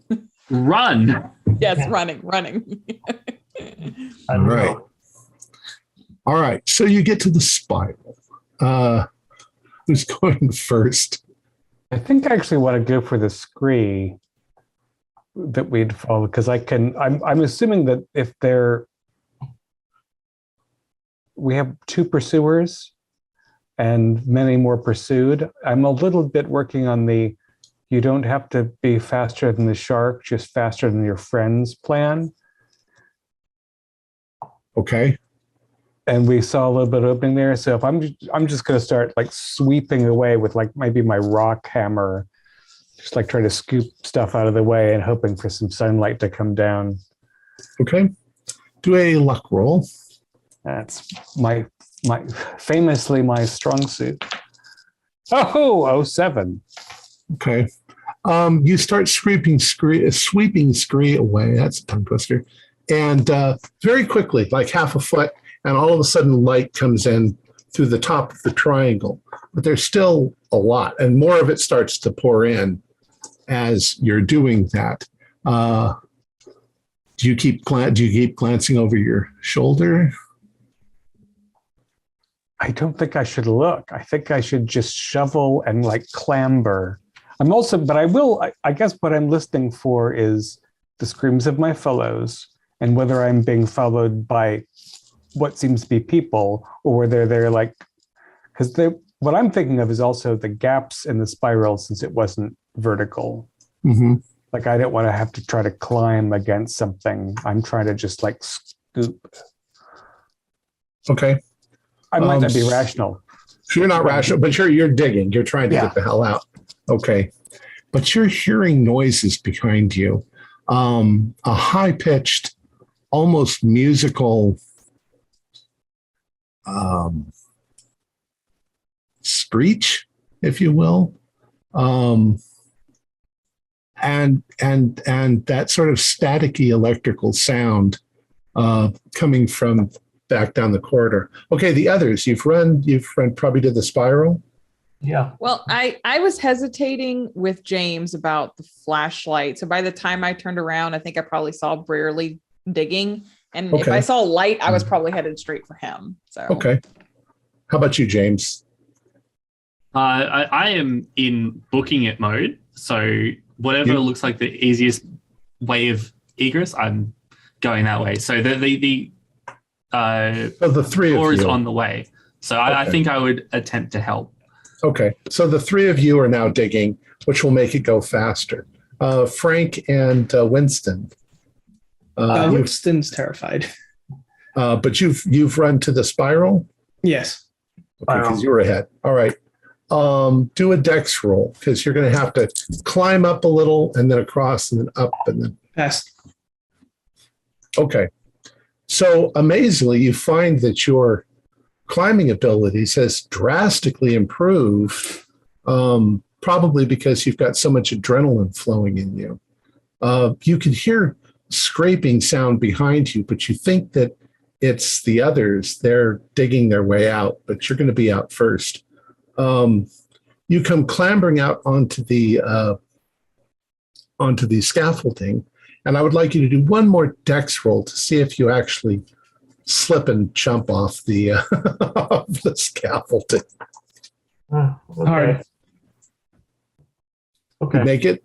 All right. Yep. So very quickly you scamper down the scaffolding. And now what do you want to do? Go ahead, Winston. I'm gonna draw my gun and I'm just gonna point it. They don't allow guns in Hong Kong, but I'm shaking, pointing it at the hole. Do we see where they're digging? Do a spot hidden.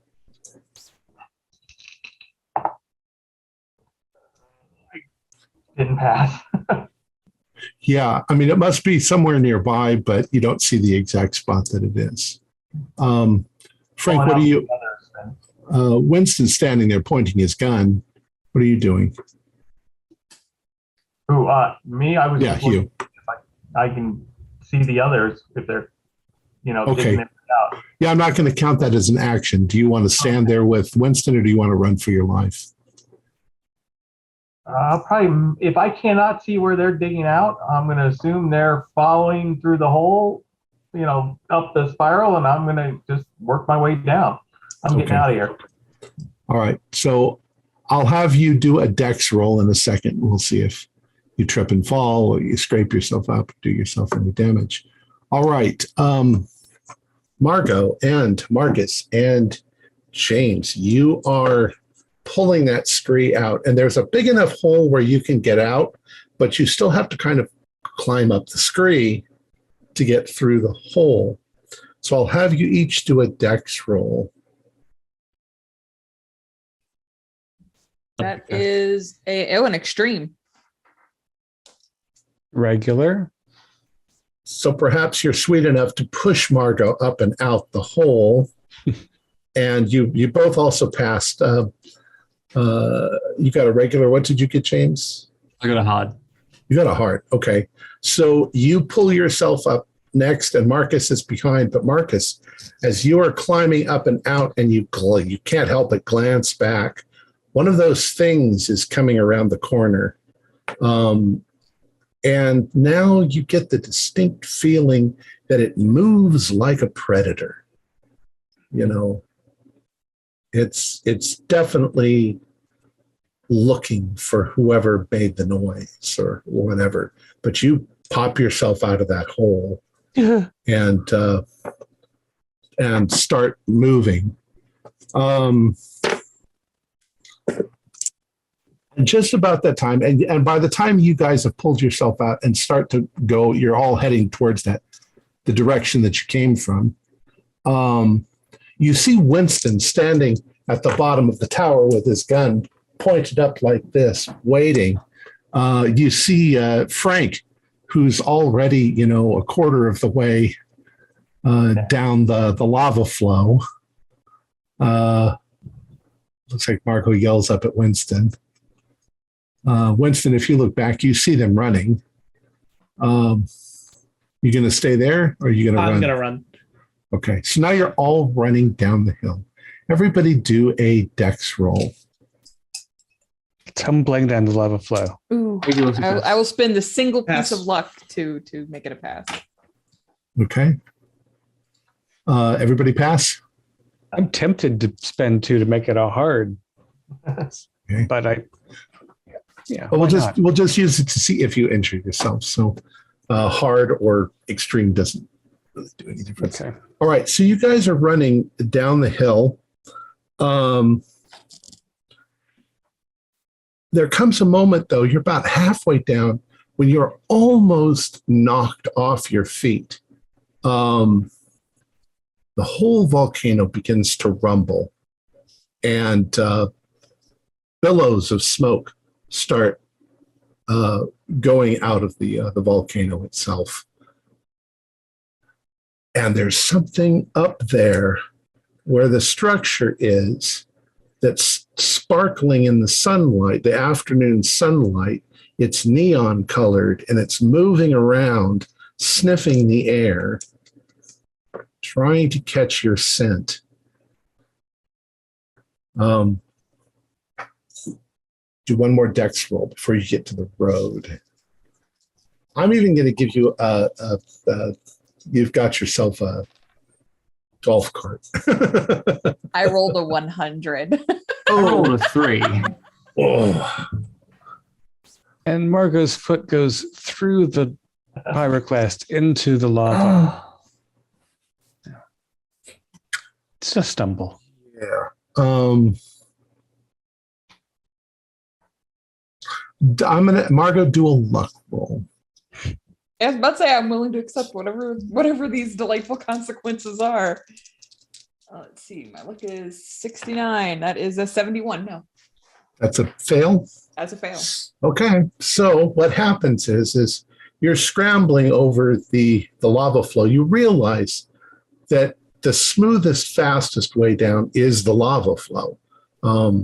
It's rough, but it's also there's no trees, there's no bushes, there's nothing to get in your way.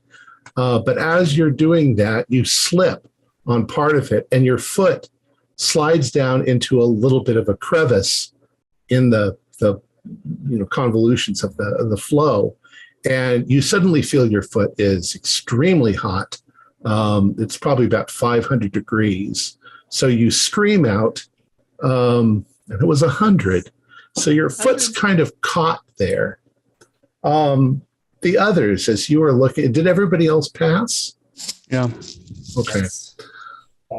When you hear Margot scream, you look back, and you see that she's screaming in agony. She's probably caught in a crevice.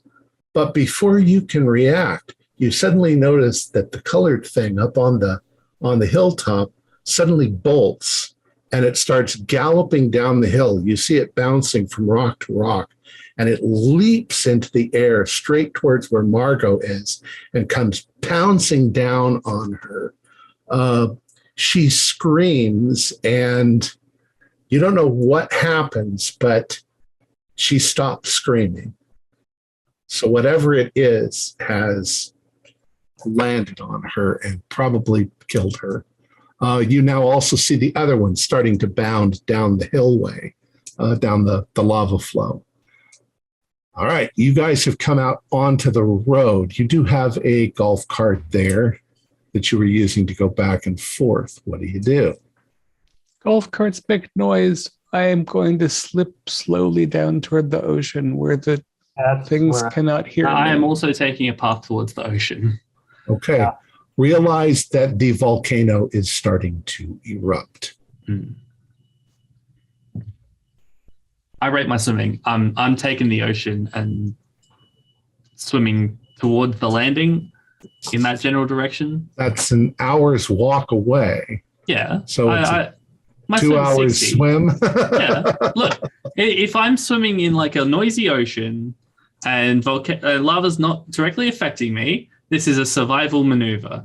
I can scull backwards and take as much time as I need. Whatever. Okay.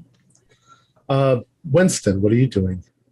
I'm going to say that since Margot was ahead because she called down to Winston was behind, so he probably saw this. So he's screaming and just shooting at this thing wildly. Okay, you're shooting at it. Yeah. All right. So, and Frank, were you also going down towards the ocean? Yeah, but I'm not going to swim. I'll just run along the shoreline. Okay. The three of you are going to have to get through about 100 feet of jungle to get to the ocean. But it's more like falling through the jungle because it's pretty vertical going downwards. All right, so you guys are doing that. Winston, you're standing there shooting, and you see the thing leap and land on a rock. The other one sort of joins it, and when you fire your gun towards them, you don't see any effect, except that they now can pinpoint exactly where you're standing, and they start bounding once again straight at you. They leap through the air, and as you're firing, they just come pouncing on top of you, and you are probably torn to shreds in the process. The three of you are terrified. You're climbing through the jungle. You're almost falling. You can all do constitution rolls to see if you're battered and bruised. And hard success. Hard success. Okay. Yeah. Con 70. Hard. Yeah. Right. You all managed to get through without breaking an arm or anything like that. There's kind of a little bit of a 6-foot cliff down to a very narrow gravelly beach, and then the ocean's right there. So you jump into the ocean. Which way are you going to, if you're facing the island, which direction are you going to swim? I'm just I'm watching if there is visible lava again, which I assume there is. Yeah, it's a little block from where you are, but yeah, you already had seen that there was some, things being flung out the top. There's now a very large black and brown cloud. Yeah, I have an estimate of how long it took the lava to get from the caldera to the shore before. Right. I'm not worried about swimming all the way back to port. I'm just worried about getting around, because lava is going to flow roughly in the same places. It's cleared a path. And I guess if there was 1, 2, and 3, we were between, or they're A, B, and C. We were between A and B, and A was closer to port. So I'm just going to sort of backstroke around that tuft of lava, real calm, like not yelling for example, or firing any guns. Okay. Just trying to stay ahead of the flow. So I will say that you guys are in the water, maybe 15 minutes. The volcano's going. You can hear it. The sound is very loud. Lava begins to flow down the island towards where you are, but you guys are making your way slowly around. You know it's going to take a while. On the edge of the jungle, up above you, where the thing is, you see those sparkles of color. And you see the thing moving back and forth, once again, still sort of smelling the air. At least that's the impression that you get, like an animal hunting its prey. But you try not to make much of a noise. You see it get together with the other one again, and it suddenly begins once again making these lines in the air.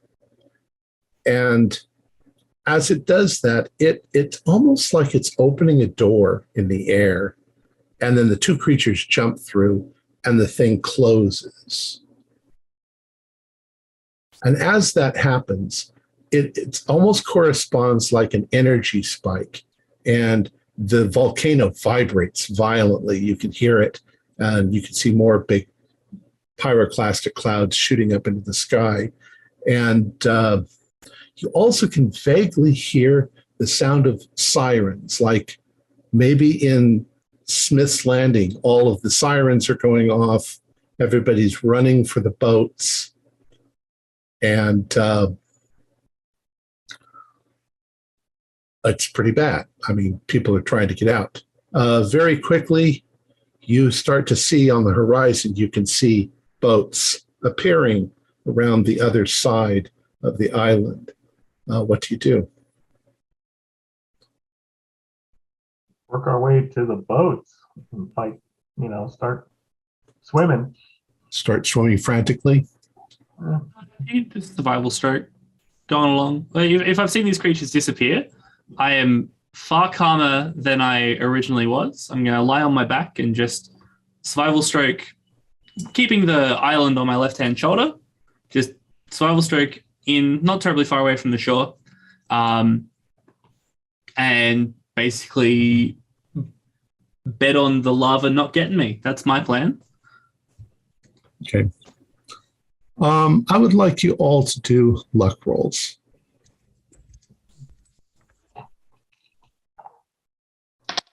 Yes. Regular. Not successful. Just a 60. Three of you are swimming, and Dr. Brierley is struggling. He's not used to this kind of strenuous activity. He's struggling. You guys are trying to stay with him, but he's getting farther and farther behind you. Do you want to do something about it, or do you? I'm going to help him as much as I can. You're going to try? Yeah. Well, you try to help him, but you realize that there's coming a moment when he's just going to run out of energy, and he could drag you down with him if he drowns. We'll get him to the shore? Yeah, I'm still going to go help him. I'm going to tread water over to him with my foot out, approaching him. I'm going to pull my belt off and loop it into a little bit of a handle. Okay. Dr. Brierley, hold on to the belt. Once he grabs on, I'm going to turn us onto our backs, and we're going to kick into the shore as calmly but as swiftly as possible. Okay. Since two of you got your luck, you guys are managed to get closer to the shore. You're pulling in, and about the time that you're getting up to the shore, a boat comes around the side. It's a small yacht from one of the people in the thing, and they see you, And the volcanoes, of course, continuing to erupt. And you're starting to get, waves hitting the beach. So it's pretty rough. But with that kind of luck, they managed to get over to you and pick you up. It's a nice yacht. You can see that it's covered in ash. As you guys are rescued, you are pulling away. You're looking back, and this time the explosion's pretty bad. It's you can see that there are lava flows heading towards the town, and your ship is pulling away. You can see there's quite a few other ships. The guy tells you he thinks everybody in town managed to get out, except maybe Tens. They're not sure that he left. He is pretty stubborn. And then all of a sudden, the top of the volcano blows. And it's a huge, almost deafening bang as it goes. And lava flies out. And you can see it hitting the side of the thing. Big, gigantic chunks and rocks go flying out and hit the water. These big splashes. And there are maybe 10, maybe 15 other people on the yacht with you as you're standing there. And about 5 feet from you, right across the deck, you suddenly see this line appear in the air and start to open. And these tentacles coming out. And that's the end of our story. So good. That was good. No escape. Oh dear. All right. Any guesses? Hounds. No. Drawing a blank. Hounds of $10. Sounds, yeah. And you were relatively safe until they realized that something was watching them. And time and space are meaningless to them. So even though you were looking at them a billion years ago, they were like, somebody is watching us from 1985. Let's open up a door and go get them. The thing is that this game could play out where no matter where you get, no matter how far you go, and it could even be years later that suddenly the lines appear in the air and they step out. For them, it's been a couple of seconds, and for you, it's been years, but there they are. Hence kind of the backgrounds that I gave you. Wonderful. Yeah. We finish. Our players included Holly Buto, David Gassaway, Thomas Grooms, Alex Sun, and Riley Kruger, with yours truly as the keeper of the secrets. We have a Discord server where you can chat with other members. You can set up private games. You can learn the finer arts of gameplay and game mastery. We provide audio-only versions of our shows free for you to download from Podbean or iTunes. If you'd like to help support our show, please visit our Patreon account. Just $1 or $2 a month helps us a lot. Like, share, and subscribe to our channel and punch the bell icon for updates on our latest shows. And leave us some comments. We enjoy reading them and answer any questions you might have. This is Thom Raley, together with all the members of our gaming club, inviting you to journey with us once again into the darkness for another adventure into the universe of H.P. Lovecraft and the Call of Cthulhu role-playing game. Until next time, good luck, good gaming.